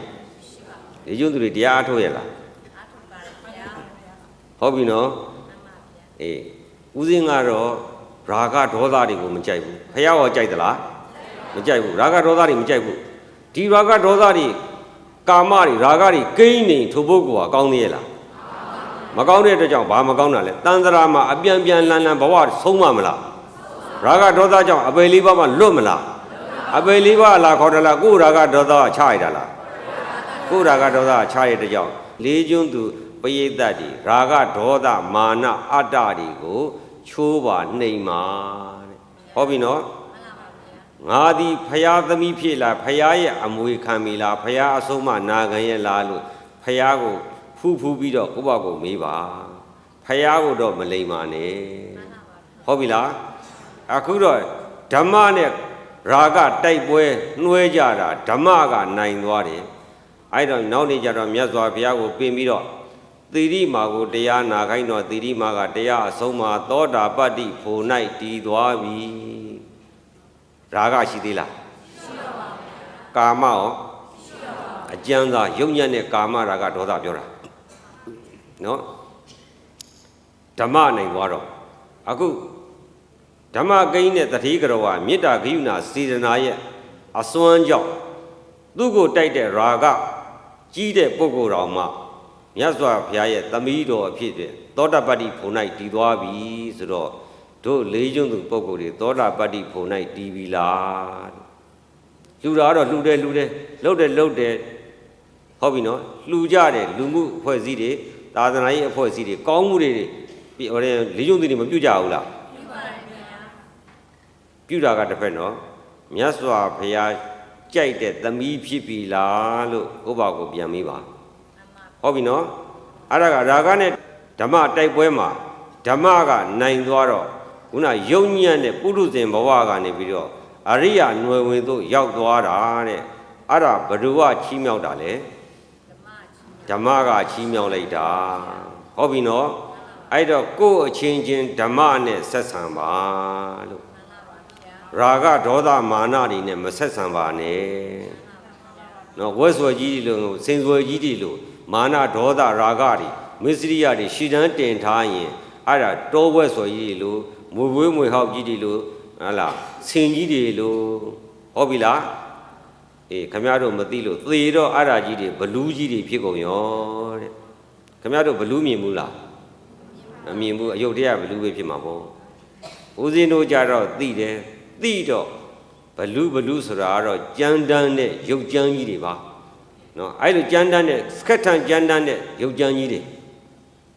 ဦးဇင်းမြင်လာတွေတော့မပြောတော့ပါဘူးပြောရင်ဟိုရင်းမဆိုလို့အဲ့တော့မိမိကတော့ဒီဘဝမှာတော့စွမ်းနိုင်တယ်ဆိုတဲ့မာမနာရှိတန်းတင်မိမိနဲ့သေတဲ့ခါကျတော့တခါတည်းပိတ်တာကြီးဖြစ်နေဦးဇင်းဒါတရားကြီးနဲ့တွေ့တာလေနော်ဦးဇင်းကအဲ့တောင်ပေါ်ကိုအဲ့တော့ဦးဇင်း28နှစ်သားပဲရှိသေးတယ်တောင်ပေါ်ကိုထမ်းတင်ရွှေနတ်တောင်အခုမိုးဒီမိုးမိအဲ့ရွှေနတ်တောင်အဲ့ဒီတောင်ပေါ်မှာဘုရားစီတီအဲ့ဒီဆရာတော်ကြီးကဦးဇင်းကဖွင့်ပြောရတာဦးဇင်းကလိန်ပြီးတော့ဖန်တီးပြီးပြောမဲ့တင်ပြီးတော့ပွန့်ပွန့်သွားတာပေါ့မှန်တော့မဖြစ်စေချင်တာအဲ့ပေါ်တောင်ပေါ်လေးရောက်တော့ဦးဇင်းကြောက်တုံးပွဲကြီးတယ်အဲ့ဒီမှာဦးဇင်းကသင်္ကန်းလေးခင်းပြီးတော့တရားရှုနေတဲ့အချိန်မှာဟိုဘက်တောင်ကဘုရားရင်ပြင်တောက်ကဘလူးကြီးကြောက်ချောင်းကြီးထမ်းပြီးတော့မနဲ့ထွက်လာဦးဇင်းကိုရိုက်ပြီလို့ဦးဇင်းတို့ကတော့အဆုံးထားပြီးသားသေယုံမတပါမရှိတော့ဘူးဆိုပြီးတရားကျင့်တာအဆုံးဆိုတော့သူ့ဘာသူမွေကြိုက်မိုးချိုးပြစ်ဘယ်တည်းကဂုတ်ချိုးလှုပ်ချင်ရတာလှုပ်လှိမ့်ခံမှုတစ်ခုပဲသိတယ်အဲ့တော့ကြောက်ချောင်းကြီးနဲ့ဘလူးကြီးလာတယ်နှစ်လန်လောက်ကြာတော့ဇတ်ဆိုသူရက်သွားတယ်ရက်တော့နတ်နှစ်ပါးရောက်ဘာပြောရလဲမသိသူ့နေရာသူပြန်သွားပြီးတော့ကြောက်ချောင်းကြီးချတာဦးဇင်းကတောင်းလောက်နေတော့အဲ့တော့ကိုတရားရှုမှလည်းပြီးတော့အဲ့နေရာသွားကြည့်တော့အဲ့မှာအယိုးကူတွေ့တယ်ဘုရုအယိုးကူဖြစ်မယ်ကိုပေါ့မှန်းပြီးတော့ပြောတော့ဗောဗျာဟုတ်ပြီလားမာနကြီးတယ်ခက်တန်နဲ့အဲ့ဒီအတွက်ကြောင့်သေတဲ့အခါကျတော့ဘလူးကြီးဖြစ်သွားတယ်နော်ဒါကြောင့်မလို့ဦးဇင်းအရင်လည်းဟောပြီးပြီဒါထဟောဦးမှာဘာဖြစ်လို့လဲဆိုဖြောက်ပြစ်လို့မေ့ပြောက်ပြစ်တယ်မေ့ပြောက်ဖြစ်တဲ့အတွက်ကြောင့်နော်မိတို့မတုံလို့တော့အဲမန္တလေးဆရာတော်ကြီးဦးဇင်းအရေးကြီးလို့ခဏခဏပြောတယ်ပြီးဒီကတည်းပို့ချပြီးတော့ဘာသာသာသနာအသင်းဘက်မှာနေလန်းကလာရွတ်ချုံလို့သူအသက်ကြီးလာတဲ့အခါကျတော့သူ့တပည့်ကိုကျောင်းခေါ်အပ်တာဦးဇင်းကိုပြောတာကဝေပုံလာယမဆရာတော်ကြီးပြောတာအခုဒေါ်စိန်အေးအဲ့ဆရာတော်ကြီးပြန်တော်မူလားရှိသေးလားမသိပြန်တော်မူရအဲသူတို့ကိုးကွယ်တဲ့ဆရာတော်ကြီးတကြောင်လုံးသူတို့တဝင်းလုံးသူတို့လူလာတာအရှင်ဘုရားတရားဟောရင်ထဲဟောဖို့ဆိုပြီးတော့ဦးဇင်းကိုမန္တလေးမှာဟောရင်ဒါတော့ထဲဟောဆိုပြီးတော့ဟောတာဦးဇင်းကိုဟောပြတာပေါ့ဘာသာသနာအသိဘက်မှာရိုးချုံလုပ်ပြီးပိဋကတ်တွေပို့ချပြီးတော့အသက်ရွယ်ကြီးတော့ကျမ်းမာရေးမကောင်းတော့သူ့တပည့်ကိုကျောင်းခေါ်ထိုင်ခိုင်းတာအဲ့ဒီတပည့်နဲ့ဦးဇင်းကိုပြောတဲ့ဝေပုံလာမဆရာတော်နဲ့တန်ငယ်ချင်းအဲ့တော့သူ့ရဲ့တန်ငယ်ချင်းကျောင်းနိုင်ဘုန်းကြီးကဦးဇင်းသူ့ကိုပြောလို့သူကတခါဦးဇင်းကိုပြန်ပြောပြတယ်ဆရာတော်ကြီးကိုစောက်ရှောက်ရင်းနဲ့နောက်ဆုံးဆရာတော်ကြီးပြန်တော်မူတော့သူ့ကျောင်းအပ်ခဲ့တယ်ကျောင်းတော့ဆရာတော်ကြီးတကြိုပြီးတဲ့အခါကျတော့ကျောင်းနိုင်ဘုန်းကြီးတပည့်ဘုန်းကြီးကတွေးတယ်ညကြတော့ဩတို့ဆရာတော်ကြီးပိဋကတ်တွေပို့ချပြီးဘာသာရေးသာသနာရေးအသင်းအဖွဲ့မှာရှေ့တန်းရိုးချုံလို့တော့အခုလောက်ဆိုရင်တော့ကောင်းတဲ့ဘဝတော့ရောက်တော့ပြီလို့တွေးတယ်တွေးတော့မနေ့ကျတော့ဆုံးခံထွက်တော့ဆုံးခံရင်မှာတိမ်မှာသွားပြီးရောက်တော့တခါကြီးဝင်ဘူးတယ်ဘယ်ရတာကောင်းတဲ့ဘဝရောက်မှလဲကွာတဲ့ငါပိတ်တာဖြစ်နေတယ်တဲ့နော်လေးကျွန်းသူတွေကောင်းတာတွေမလုပ်ကြဘူးလားလူရတန်းတာတွေမလုပ်ကြဘူးလားအေးကောင်းတာတွေလုပ်တာသတိထားပါဟောပြီနော်အဲ့ဒါနဲ့ကျောင်းနိုင်ဘုန်းကြီးကမယုံဘူးဘယ်လိုလုပ်သီလလဲလုံခြုံတယ်တဲ့ပြီးကြိပို့ချပြီးတော့သာသနာပြုလုပ်ငန်းတွေနေလန်းကလာလုပ်ရတာနဲ့ဘာဖြစ်လို့ပိတ်တာဖြစ်ရတာလဲအဲ့တော့မိဒ္ဒကကုသိုလ်တွေကြွလို့ပြောတယ်ဒကာဓမ္မတွေမိဒ္ဒကကုဆိုတာပါတယ်လေမသိဘူးဗျဟုတ်ပြီလားမသိမိဒ္ဒကဆိုတာရှင်စတ်တာအပူရားနဲ့အေးရနဲ့အပူကုသိုလ်ကနေအာကုသိုလ်ဟုတ်ပြီလားမရှင်စတ်ဘူးလားကုသိုလ်လို့ရင်းနဲ့လည်းအာကုသိုလ်မဖြစ်တာဘူးလား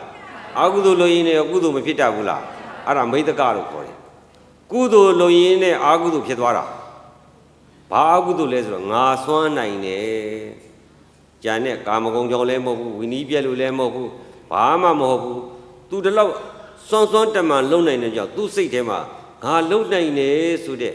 အဲ့ဒီတိတ်တခိုးမာနလေးကိန်းသွားတာအဲ့ဒီမာနကနေပြီးတော့တန်ရဆွဲချတာပိတ်တာဘဝရောက်သွားရောအဲ့တော့ငါ့ကိုကွာတဲ့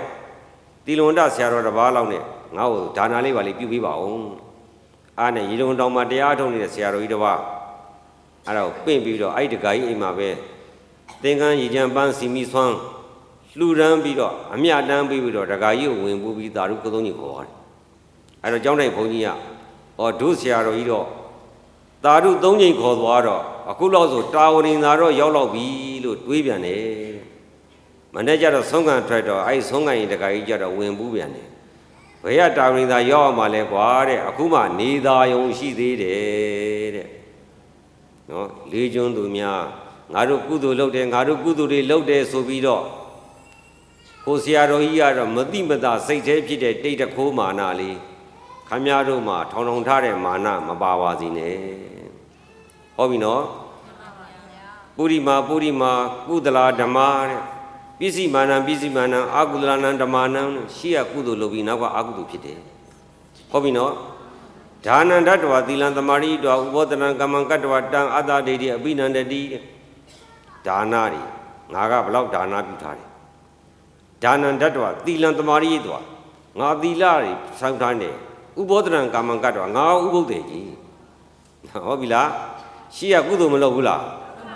အဲ့ဒါကိုလုပ်ပြီးတော့နောက်ကဒိဋ္ဌိကနာတိမာနံဇဗ္ဗေတိဒိဋ္ဌိကနာတိမာနတွေကပ်ပြီးဒိဋ္ဌိတွေကပ်သွားတယ်လေးကျွန်းသူတွေကိုတထေးကြော်တွေဖြစ်တယ်ခင်ဗျားတို့မှအကုန်ပြည့်စုံတယ်ဟုတ်ပြီလားအဲ့ဒီကြားတွေကနောင်ဘဝကောင်းစားရေး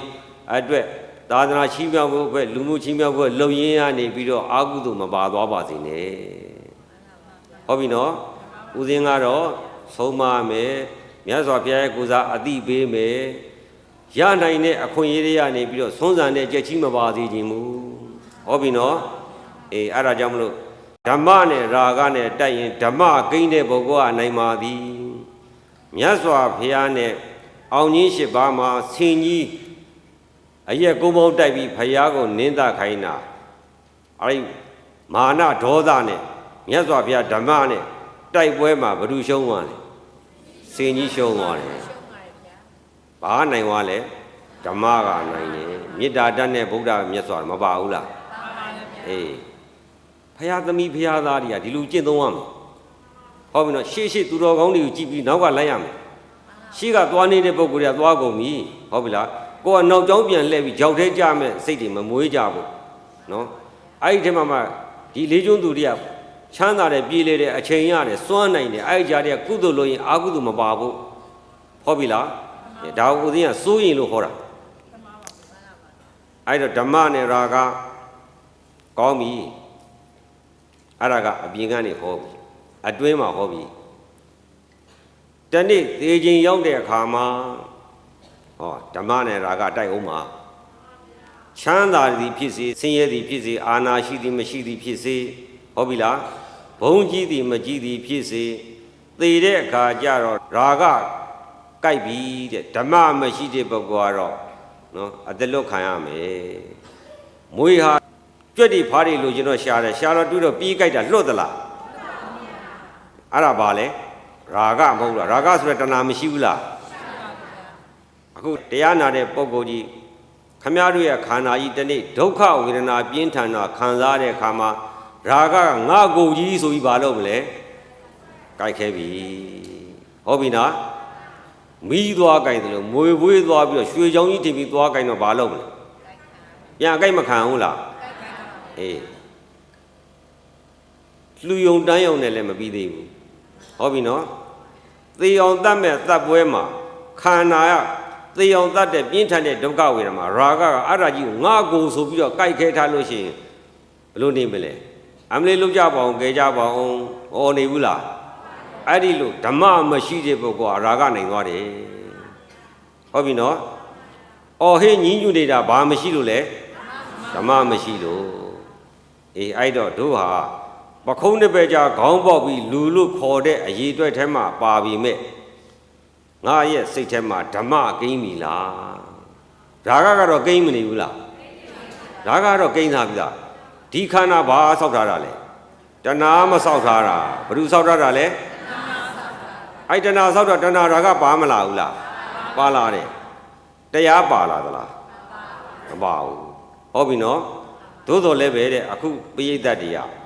တရားနာနိုင်တဲ့ကောင်းမှုကံတော့ပြုခဲ့တဲ့အတွက်ကြောင့်တရားနာနိုင်ကျင့်နိုင်တဲ့အရေးချင်းတွေတော့ပါမလာဘူးလားပါလာပြီအဲ့ဒီထဲမှာခမရတို့ဓမ္မမကင်မင်းနဲ့နော်ရာဂကြီးနေတာကင်ပြီးတော့ဒီလိုပဲနေသွားမယ်ဆိုရင်သေကန်ကြီးကြောက်ရာဂအကိုက်ပြီးအမလေးကြကြပါအောင်နည်းနည်းလေးဆန့်ပေးပါအောင်နည်းနည်းလေးကြွပေးပါအောင်ရေလေးနည်းနည်းတိုက်ပေးပါအောင်စောင်းလေးနည်းနည်းခုပေးပါအောင်ကဲပါအောင်နဲ့တစားသာအောမနေဘူးလားဘာဖြစ်လို့အောနေရလဲရာဂကြိုက်လို့တဲ့ဘာကြိုက်လို့လဲအေးအာလုံးသောတတ္တဝါတွေသေမှာဟောပြီနော်မသိမီနောင်ဘဝကောင်းသားရေးအတွက်ကြိုတင်ပြီးတော့သူတော်ကောင်းစိတ်မြင့်မြတ်တဲ့စိတ်တွေမွေးပြီးစိတ်ကိုပြင်ကြပါကောင်းမှုပြုရင်းနဲ့မကောင်းမှုတွေမပါအောင်တန့်ရှင်းပါသေတဲ့အခါမှာခန္ဓာကပြင်းထန်စွာနှိမ့်ဆက်တဲ့အခါမှာရာဂကငါကိုယ်ကြီးဆိုပြီးတော့ဒေါသဒုက္ခဝိနာခံစားတော့ဆင်းရဲလားချမ်းသာလားဆင်းရဲတော့ဒီဒုက္ခဝိနာကြီးကိုမုန်းမနေဘူးလားဒေါသမုန်းမနေစွန့်လို့ရသေးလားစွန့်လို့မရတော့ဒုက္ခဝိနာမှာတနှုံလို့မခံစားနေရဘူးလားဒေါမနတာမွေးပြီးဓမ္မမရှိလို့အဲ့တော့ဒုက္ခအယုံကြီးကိုတက်တာခြင်းနဲ့ဆန့်ခြင်းနဲ့ကိုးခြင်းနဲ့ကြွပြီးပါမာပြီးပါဆိုတာဘာလို့တာလဲတက်တာရာကိုလိုချင်တာချမ်းသာရာကိုလိုချင်လို့တောင်းခံနေတာမဟုတ်ဘူးလားအဲ့ဒါကိုဘာခေါ်လဲဆိုအဘိဇာတဲ့ဘာခေါ်လဲတနှုံနှုတ်ဆင်းရဲနေတာကဒေါမနတာတက်တာရာကိုလိုချင်တာကအဘိဇာဒေါမနတာမှတ်ထားနော်ခင်ဗျားတို့ထဲမှာဓမ္မရှိသလားအဘိဇာဒေါမနတရှိသလားမရှာဘဲနဲ့ရတာကအဘိဇာနဲ့ဒေါမနတရဲ့အဘိဇာကိုပြန်ကောက်တော့ရာဂတဏှာပါပဲပရိယေနဲ့ဟောလိုက်တာဟောပြီနော်အခုတရားနဲ့တဲ့ပိဋကကြီးရဲ့စိတ်ထဲမှာဓမ္မနဲ့ရာဂနဲ့ဘယ်ဟာကအာသာတယ်လေကိုယ့်ကိုစိတ်ရမှာမသိခင်စိတ်ကြဟောပြီနော်အချိန်မီသေးတယ်ပြင်ညပါဟောပြီလားဒီလိုပဲသာသနာနဲ့ကြုံခိုက်လူဖြစ်ခိုက်သူတော်ကောင်းတွေကနှိုးစော်တဲ့အခိုက်မိမိတို့ကျင့်မယ်ဆိုကျင့်နိုင်တဲ့အခွင့်အရေးရှိခိုက်အဲ့ဒီအခိုက်မှာအချိန်ဖြုံးပြီးတော့ရာဂကိုရှေ့တန်းတင်ပြီးတော့တဏမာနနဲ့ပေါင်းပြီးတော့သေကြမယ်ဆိုရင်တော့သေပြီးဟိုဘက်မှာလူဖြစ်ဖို့မလွယ်ဘူးကောင်းတဲ့ဘဝရောက်ဖို့လွယ်ပါမလားမလွယ်ဘူးတဲ့အဲ့ဒါကြောင့်မလို့တို့တရားဓမ္မတွေလေးချင်းသူပိဋကတွေတော့ကြံတဲ့ပိဋကတွေကောရာဂဆိုတာမြင်တဲ့ပုံမှာလည်းမြင်တဲ့အာယုံကိုမလွတ်တမ်းဖမ်းခြင်းနဲ့ကြိုက်ခြင်းနဲ့ခဲခြင်းနဲ့နားတဲ့အတန်နဲ့ကြားပြန်တော့လည်းကြားတဲ့အတန်ตายရင်ตายရတဲ့အတန်ရအောင်အဲ့ဒီကာမဂုဏ်အောင်ရအောင်လိုက်ရှာပြီးတော့သိသိပြီးကြိုက်ခဲမထားဘူးလားနှာခေါင်းနဲ့အနံ့နဲ့ရေမွေးတွေအမွေနှံ့တာတွေဟုတ်ပြီလားအဲ့ဒီကာမဝိတ္ထုတွေကိုရှာပြီးတော့လိုချင်တော့ရအောင်ရှာပြီးတော့ကြိုက်ခဲထားတယ်အယတာအာယုန်တွေကိုယ်နဲ့အတွေ့အာယုန်တွေစိတ်တွေရှင်ငွေတွေကြောက်တံပရမများတွေဟာလားအထေဝတ်စားတွေအားလုံးကကိုယ်နဲ့အတွေ့တွေမဟုတ်ဘူးလားခုနကာမဂုဏ်တွေ့အကုန်လုံးပေါ့အဲ့ဒီကာမအာယုံကိုကြိုက်ခဲပြီးတော့အဲ့ဒီတန်လန်းကြီးနဲ့သေပြီးဆိုလို့ရှိရင်ဓမ္မမပါတဲ့အတွက်ကြောင့်တဲ့သူတော်ကောင်းတွေသွားတဲ့လမ်းရောက်ပါမလားသူတော်ကောင်းတွေတည်တဲ့တုတ်တိတာဘုံကြီးရောက်ပါမလားမရောက်ဘူးကျန်တဲ့တာရိန်သာယာမှာစတုမာတိဆိုတာတော့ကံကောင်းမှရမှာလွယ်နဲ့ရဖို့မလွယ်ဘူးဟုတ်ပြီနော်ဘာဖြစ်လို့မလွယ်တာလဲဆိုတော့ဗိမသာယမင်းကြီးကသောတာပန်ပုဂ္ဂိုလ်တပတ်ကို2ရက်ဥပုသ်ဆောင်ခင်ဗျားတို့ဥပုသ်ဆောင်လား2ရက်သောတာပတိဖို့တီးပြီလားအမမခံနိုင်သေးဘူးသားကအဇာတတကတတ်တော့ခြီးဝါခွဲတော့မြတ်စွာဘုရားကဂိစကုတ်တောင်ကနေပြီးတော့ခတ်ဆောင်လေးမြတ်စွာဘုရားကိုသွားသရဏုတာတိသောတာပန်ဆိုတော့မြတ်စွာဘုရားကိုကြည်ညိုတာပေါ့အဲ့တော့မြတ်စွာဘုရားကလည်းသူ့ရဲ့ဗရင်းဘောကနေလှမ်းကြည့်လို့မြင်ရအောင်ဂိစကုတ်တောင်မှာဇင်းညံလျှောက်နေတယ်တို့မှာဇင်းညံလျှောက်ပြမယ်ဘုရားရှိလားမရှိဘူးနော်အဲ့လိုနဲ့သေသွားတဲ့အခါမှာစတုမာရိနတ်အသင်္ဘေနေကနတ်အချံယံစတုမာရိနတ်ဆိုတာနတ်ပြည်6ဓာတ်မှာအညံဆုံးနတ်ပြည်လူလူနဲ့တစက်တည်းရှိတယ်အဲ့ဒီထဲမှာမှခေါင်းဆောင်မဟုတ်ဘဲနဲ့အချံယံနတ်သွားဖြစ်ပါတယ်ဗျာတဲ့ ဖြစ်ရတဲ့အကြောင်းရင်းကဘုရားတပည့်တော်ဗိမ္မာယာမင်းမဖြစ်မီရှေ့ကငါးဘဝအတိုင်းတိုင်းအဲ့ဒီသရုမာရိနတ်အသင်ပေးနေမှာနေခဲ့တော့ဘဝရာဂအနုတယကြောင့်ဘုရားတပည့်တော်တုတ်တီတာဘုံမရောက်ဘဲနဲ့သရုမာရိဘုံရောက်သွားပါတယ်ဘုရားတဲ့ဒီကနေ့ဘုရားကလည်းကြည်ညိုလို့အားရအောင်ကြည်နိုင်သေးတယ်သောတပတ္တိဖို့လည်းတူသေးတယ်ဥပုပ်လည်းတပတ်နှစ်ကြိမ်ဆောင်သေးတယ်အဲ့ဒီပုဂ္ဂိုလ်တော်မှာတုတ်တီတာရောက်ဖို့မလွယ်သလိုတို့ပိဋကကြီးရောလူဘဝကောင်းတဲ့ဘဝရောက်ဖို့လွယ်ပါမလားလွယ်ပါတယ်ဗျဘာဖြစ်လို့လဲမလုံလို့တဲ့မလိုက်နာလို့မကြင့်ကြံလို့သူတို့လည်းပခုံးတစ်ပတ်ကြောင့်ခေါင်းပေါက်တဲ့လူသားပဲတို့တရားဓမ္မတွေလည်းပခုံးတစ်ပတ်ကြောင့်ခေါင်းမပေါက်ဘူးလားဘာကွာတာလဲလိုက်နာတာနဲ့မလိုက်နာတာနဲ့ဒါပဲကွာတယ်တရားအထုတ်လို့တရားချီးမြှင့်မဲ့ပုဂ္ဂိုလ်တွေတန်ဃာတွေမရှိဘူးလားတရားနာမဲ့ဆိုဟောမဲ့လူမရှိဘူးလားရှိပါတယ်ဗျာအဲ့ဒီတရားမှမိမိတို့ကလိုက်နာကြင့်ကြံမှုမရှိဘဲနဲ့ခွတ်မောက်ထားရင်တော့ခရင်ပါတယ်တဲ့အဲ့ဒီမှာပို့ပဲနဲ့ယူသည်လေးမြတ်စွာဖရာတရားတန်ခါယန္နာသုံးပါးကိုမြတ်မြတ်နုံနုံတန်ဖိုးထားပြီးတော့ယုံကြည်နေမယ်ကြီးညိုနေမယ်ဆိုရင်မြတ်စွာဘုရားရှင်ကခြေသမီးဝိသခာငါဖရာကိုမေးတဲ့အချိန်များရှိသေးလားလို့မေးတော့ဝိသခာအကြောင်းမကြီးကဖရာတပည့်တော်မှကာမဂုဏ်ခံစားတဲ့အချိန်ကလွဲရင်မြတ်စွာဘုရားကိုကြီးညိုတဲ့စိတ်နဲ့နေပါတယ်ဗျာတဲ့တို့လေးကျွန်းသူတွေဘယ်စိတ်နဲ့အနေများလဲဟောဒီဖြေတာဖြေကောက်ကိုစစ်ပေါ့ဟုတ်ပြီနော်တနေ့ငါသည်ဖယားကြည်ညိုတဲ့စိတ်တရားကြည်ညိုတဲ့စိတ်တန်ခါကြည်ညိုတဲ့စိတ်နဲ့နေသလားရာဂနဲ့နေသလားဟုတ်ပြီနော်ရာဂအာယုန်နဲ့နေပဲဆိုရင်ဒေါသမာနမစ္စရိယတွေပါမလာဘူးလားငါနေတိုင်းအာဟုသူတက်နေတယ်လို့တွက်လိုက်ပါအာဟုသူတရားတွေစိတ်မှတက်မနေဘူးလားအေးအပြင်ကတော့တတိကတော်အထဲမှာတော့အာဟုသူတက်နေပြီဒါဥစဉ်ကတော့မသိဘူးတော့တရားဟောမှာပဲတော့じゃငါဟောတယ်ပြောမနေဥစဉ်ကတော့ဟောမှာပဲဥစဉ်ကမှန်တယ်ထင်ပြောမှာပဲဟောတော့ဥစဉ်ကတတ္တိရှိတယ်မိုင်းမားတယ်လို့ဝန်ခံမယ်တတ္တိရှိတယ်မိုင်းမှန်တယ်လို့ပဲပြောမယ်တတ္တိရှိတယ်ဟုတ်ပြီလားအဲ့တော့တတ္တိလို့ခေါ်ရတယ်တတ္တိဆိုတာမိုက်တာမဟုတ်ဘူးဘာဖြစ်လို့တတ္တိရှိရလဲတရားအားထုတ်ထားတယ်တရားနာထားတယ်တရားကျင့်ထားတယ်ပွားထားတယ်တနေ့ပွားတဲ့စိတ်နဲ့မေတ္တာစိတ်နှမျိုးပဲနေပါတယ်တနာတဲ့စိတ်ရဲ့ပွားတဲ့စိတ်ရဲ့မေတ္တာရဲ့နောက်မှာဂရုဏာတွေပါမလာဘူးလားအေးဦးစင်းရဲ့စိတ်ကစိတ်မြည်လို့ရန်ကုန်လူတွေစိတ်မြည်ဆိုတာသိလားစမ်းရည်ထွက်မဲ့နေရာကိုဘာခေါ်လဲတစိမ့်စိမ့်နဲ့ရှိမနေဘူးလားအဲ့ဒီနေရာကရေကအမြဲတမ်းထွက်မနေဘူးလားအေးဦးစင်းမရိုးလင်းလို့ထားရင်အဲ့ဒီမေတ္တာဓာတ်ကအရင်နိုးပါတယ်နော်ဒါလှုပ်ဟောတာမဟုတ်လှုပ်ပြောတာအလကားပဲတဏီကုံနေတာဒီတနာတဲ့စိတ်မေတ္တာစိတ်ကဖယ်ထုတ်လို့လည်းမရဘူးဒါကြီးကိုပဲဟိုခဏကလည်းမိတ်ပြောက်လို့လည်းမရဘူးတနာတဲ့စိတ်သာသနာတော်ကြီးကွယ်တော့မှာပဲစိုးရင်လိုက်တာနော်လူတွေဒီအာယုံကာမဂုဏ်ထူပြောလာပြီအဲ့တို့ကြောင့်ဘာသာတရားအလေးမထားတော့ဘူးအဲ့တော့ကာမဂုဏ်နောက်လိုက်တော့ဒီသာသနာကွယ်ရင်တော့ဒုက္ခပါပဲဆိုတဲ့စိတ်ကဒီစိတ်ပဲဖြစ်နေကြံတဲ့အချိန်ကကိုယ့်ဟာကိုယ်ပွားတယ်ဘယ်သူမှပြုတ်လို့မရတော့ဘူးငါလည်းဆွဲလို့မရတော့ဘူးကယ်လို့လည်းမရတော့ဘူးငါတောင်းဝန်ကြည့်ပြီဦးဇင်းတို့ယောဂီတွေဦးဇင်းတို့တရားပြတာဦးဇင်းနဲ့မကျင့်ရသေးတဲ့ယောဂီအစ်စ်တစ်နှစ်ကို4500ရှိပါတယ်ယောဂီအစ်စ်နော်နှစ်စဉ်အစ်စ်4500ရှိဦးဇင်းတို့ဆရာလေးတွေဟန်းနေအေးပြစ်တာတစ်နှစ်ပတ်လုံးမနာဘာဖြစ်လို့လဲမေတ္တာကြီးလို့ဂယုဏကြီးလို့စေတနာကြီးလို့ပါမေတ္တာဂယုဏစေတနာဘာကြောင့်ကြီးတာလဲခင်ဗျားတို့ညံ့တာပဲဓမ္မရှိလို့တဲ့ဘာရှိလို့လဲ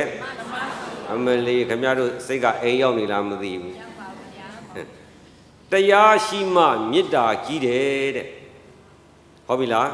တရားရှိတော့ကိုလိုတရားမရသေးတဲ့ပုံကိုယ်တွေအတွက်တန်ត្រာကြောက်တဲ့ကြမှာစိုးရင်ပြီးတော့သူတို့ကိုမေတ္တာမထားဘူးလားရစေခြင်းနဲ့တနာတဲ့စိတ်ကောထားတယ်ကယ်တင်တဲ့စိတ်ကောအဲ့ဒီစိတ်နဲ့ဦးဇင်းတို့တစ်နှစ်ပတ်လုံးတော့နေတာဘွာတွင်3လကလည်း24နာရီထိအောင်စောက်ရှောက်ရတယ်ဆိုဘွာမကျွတ်သေးဘူးတရားစခန်းနေနဲ့တောက်လျှောက်သွားနေတာနှစ်ပတ်လေပါတယ် ဦးဇင်းတို့ဘက်ကသာသနာတော်ကြီးကိုစွမ်းနိုင်တဲ့ဘက်ကဦးဇင်းတို့လက်မောင်းတစ်ဆုံးကြိုးစားပါတယ်ကိုယ့်အရေးကိုယ့်အရာကိုယ့်ဝင်းဝိုင်းထဲမှာကိုလိုရမယ့်အလုပ်ကိုကြက်ကြက်မမဆောက်ရှောက်ပြီးတော့တရားဓမ္မတွေကိုနှတ်တော့ချွေးတော့ကအစယူရတာအစအကုန်အစွမ်းကုန်လုပ်ပေးတယ်စီးပါတာအစတုတ်ချင်တုတ်ပေးတယ်ချွေးထွက်တုတ်ပေးတယ်လက်မောင်းတစ်ဆုံးမြတ်စွာဘုရားရဲ့ကိုစားမေတ္တာကရုဏာစေတနာကြီးကြီးနဲ့နှစ်စဉ်ကဲတင်နေပါတယ်ဒါဦးဇင်းတို့စွမ်းနိုင်တာဟုတ်ပြီနော်အခုကတော့ဦးဇင်းကဆုံးမစကားပဲပေးနိုင်ပါတယ်တဲ့ကိုယ်စိတ်ကိုပညာပါမသိမီပညာမှာသိရင်ဘလူးကိုင်းကြီးတရေဘုံကြီးပိတ်တာဘုံကြီးတိရစ္ဆာန်ဘုံကြီးတိရစ္ဆာန်ခန္ဓာကြီးစိုးတဲ့ဘဝကြီးကိုမရောက်အောင်ကဲတင်ကြပါရှောင်ကြပါတင်ကြပါဒါနှိုးဆိုတယ်လိုက်နာတာမလိုက်နာခင်ဗျားတို့လုံးဟုတ်ပြီလားအဲ့တော့ရာဂဒေါသချုပ်ဖို့ဟာနံပါတ်1ကသေတဲ့အခါမှာဟာရိခန္ဓာကိုယ်ကြီးကြိုက်ခဲ့တဲ့ဒေါသချုပ်ဖို့ကတော့ခင်ဗျားတို့မဖြစ်မနေကြိုးစားရလိမ့်မယ်ဘယ်မူနဲ့ကျင့်ကျင့်ဘယ်ဆရာနဲ့ကျင့်ကျင့်ဘယ်နေရာမှာပဲကျင့်ကျင့်တဲ့အသေးတတ်ဖို့လိုပါတယ်ဘာလို့လဲသူ့ဘာသူဘာမူတွေညာမူတွေမသိဘူးနော်ဦးစင်းပြောတာအသေးတတ်ဖို့ပဲဟုတ်ပြီနော်ဟိုဆရာကောင်းတာမကောင်းတာဦးစင်းမပါဘူးဟိုနီးဒီနီးမပါဘူးအသေးတတ်ဖို့လိုတယ်ပိဿကြီးအသေးတတ်ပြီလားကိုယ့်ကိုစစ်သေရမှာတော့မသေးကြဘူးလားမဲမနိုင်ဖဲနဲ့ပေါက်တာကတော့အောင်ပါလေသေမဲပဲဟုတ်ပြီနော်အဲ့တော့အသေးတတ်ချင်ရင်တော့အခြားမှာလည်းလိုက်ရှာပါဦးစင်းရှိမှာတော့ဇရေစခန်းဝင်နိုင်အောင်ကြိုးစားပါဟုတ်ပြီနော်အသေးတတ်အောင်ပြပေးမယ်ဒါဖြင့်ရာဂဒေါသခုနလိုအကျဉ်းသားဒုက္ခတွေချုပ်သွားတဲ့ပုံကိုယ်တွေကြတော့ဦးစင်းရှိမှာအချောသဝင်ပြီးတဲ့ခါကျတော့ဟိုဘက်ကိုရှေ့ဆက်လျှောက်တဲ့ခါကျတော့မရောက်နိုင်တော့ဘူးအဲ့တော့ဦးစင်းကမေတ္တာစေတနာနဲ့ပြောတယ်ခမရတို့မှာကလည်းသားနဲ့မယားနဲ့စီးပွားနဲ့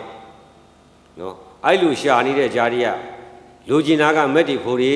လူကျင်ကြတာနိဗ္ဗာန်ကြီးလူကျင်ကြတာလက္ခဏာတွေဉာဏ်စီတွေမတက်ချင်ဘူးလား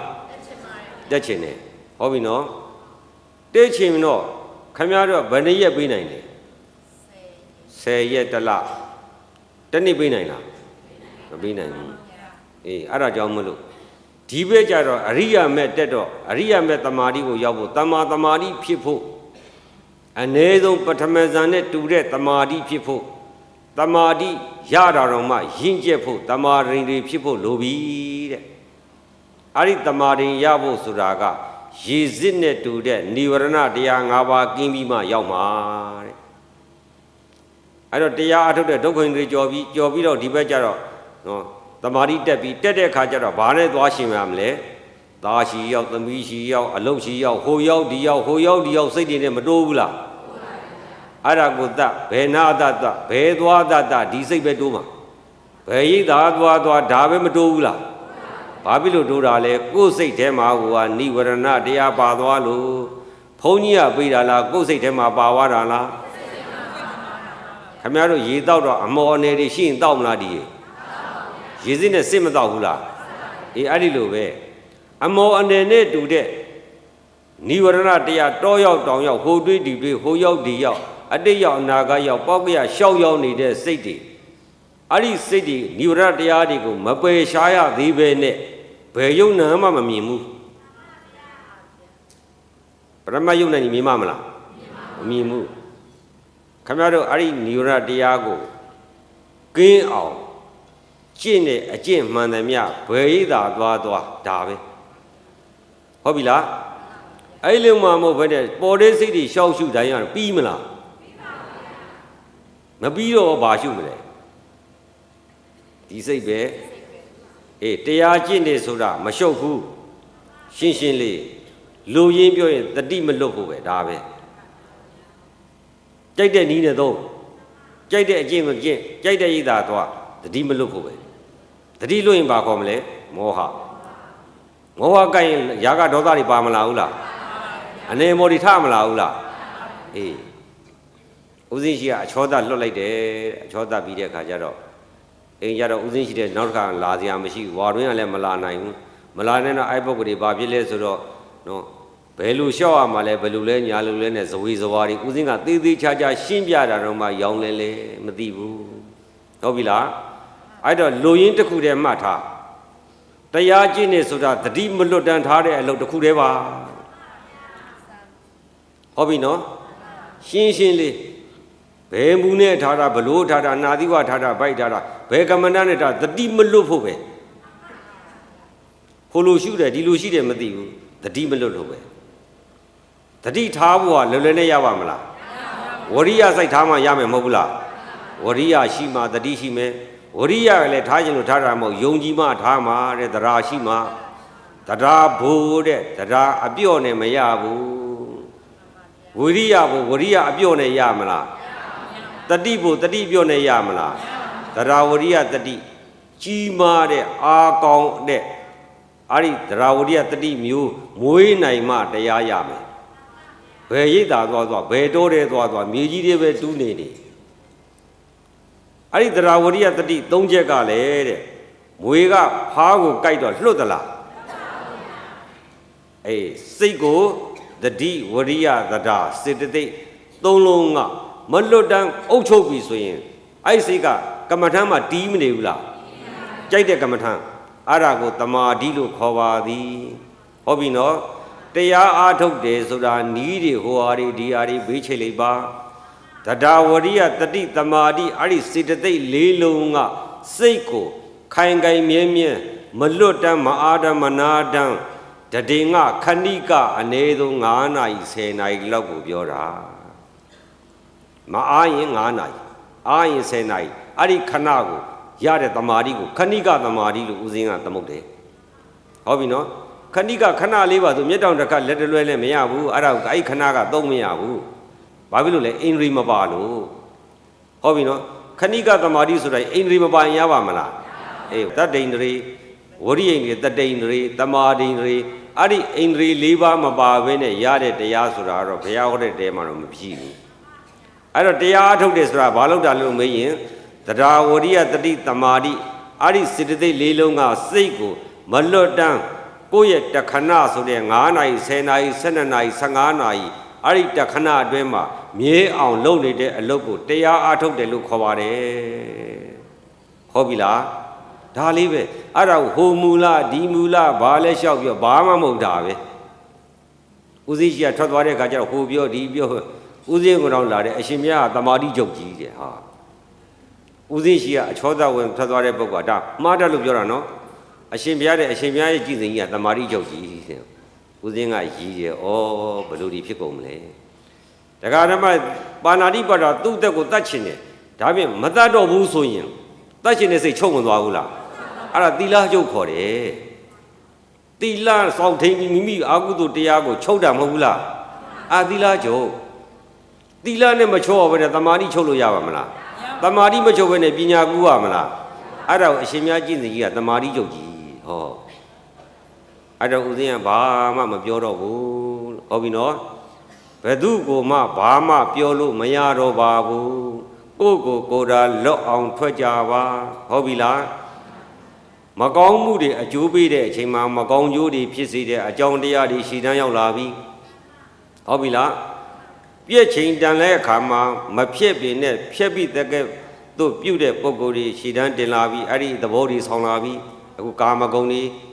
အင်တာနက်တွေဘာတွေ Facebook တွေပါမလာဘူးလားအပြစ်ချင်လို့ပေါ်လာတာဟုတ်ပြီလားဒါဥစဉ်နည်းနည်းလေးအစပြောတာပါအများကြီးချက်ပေါ့ဟုတ်ပြီနော်အေးတက်တဲ့အချိန်မှာတက်အောင်ပြုမဲ့ပုံကိုယ်တွေပေါ်လာပြီးတော့ရှင်သာရိပုတ္တရာရှင်မောကလုံးရှင်မသောကတ္တဗတို့ပေါ်မလာဘူးလားအေးအဲ့လိုပုံကိုယ်တွေပေါ်လာပြီးသူ့အချိန်နဲ့သူပေါ်ကြတာပါဘဒုမမတာဝန်မရှိပါဘူးဟုတ်ပြီလားအပြစ်ဘဒုမရှိသလဲကိုယ်မှရှိပါသည်ဘယ်သူမှမရှိမလုံးနဲ့ကိုများတို့မှရှိတယ်ဘာဖြစ်လို့လဲအိုတုံနာတုံသေတုံဟုတ်ပြီလားတွေ့တုံဖက်တုံကတ်တုံဘယ်သူမှအပြစ်ရှိသလဲတို့လေးညွန့်တည်တဲ့အပြစ်ကင်းရဲ့လားကင်းပါဗျာ3ယောက်ပဲဖြည်သည်ဟုတ်ပြီနော်အေးအဲ့ဒါကြောင့်မလို့စစ်ပါဟုတ်ပြီနော်အဲ့တော့လေးညွန့်သူများအထောက်ပံ့ဖြင့်အဘိဓမ္မာညာပွဲမှာခေါ်ကြတဲ့ဓမ္မနဲ့ရာဂတိုက်ပွဲအပြင်မှာလဲဓမ္မနဲ့ရာဂနဲ့တွေ့လိုက်ဓမ္မနဲ့တိုက်ပါဟုတ်ပြီလားခန္ဓာအိမ်ထဲမှာလဲရာဂနဲ့တွေ့လိုက်ဘာနဲ့တိုက်မလဲ ဓမ္မနဲ့တိုက်ရင်ရှုံးသလားအောင်သလားရာဂနဲ့တိုက်တဲ့ပုဂ္ဂိုလ်ကြီးစီရင်လားချမ်းသာလားအေးအဲ့ဒါကြောင့်မလို့တို့လူကြီးသူနဲ့တကွာတရားနာပရိသတ်ပေါင်းသူတော်ကောင်းတို့သည်မြတ်စွာဘုရားရှင်သက်တော်ထေရဉာဏ်ဖရာဘာဖရာလဲယုတ်နဲ့နာခန္ဓာကဖရာကတော့ပရိနိဗ္ဗာန်ပြုသွားပြီဉာဏ်ဖရာသက်တော်ထေရရှိသေးတယ်မြတ်စွာဘုရားသက်တော်ထင်ရှားရှိသေးတာကိုနော်အရှက်အကြောက်တတိတရားနဲ့ကိုယ်ကြကြပါမိမိရဲ့တန်ត្រာရေးနောင်ရေးမှာရာဂနဲ့ဓမ္မနဲ့ရှင်လာရင်ဓမ္မကိုနိုင်အောင်ကြိုးစားကြပါမိမိတို့စွမ်းသလောက်မြတ်စွာဘုရားရဲ့နောက်လိုက်နိုင်အောင်ကျင့်နိုင်ကြနိုင်အားထုတ်နိုင်ကြပြီးလင်အာသင်္ကရတ္တနိဗ္ဗာန်ရွှေပြည်မြတ်သို့ရလွယ်ရောက်လွယ်မျက်မှောက်ပြီးလွယ်နိုင်ကြပါသည်ကုန်သတည်း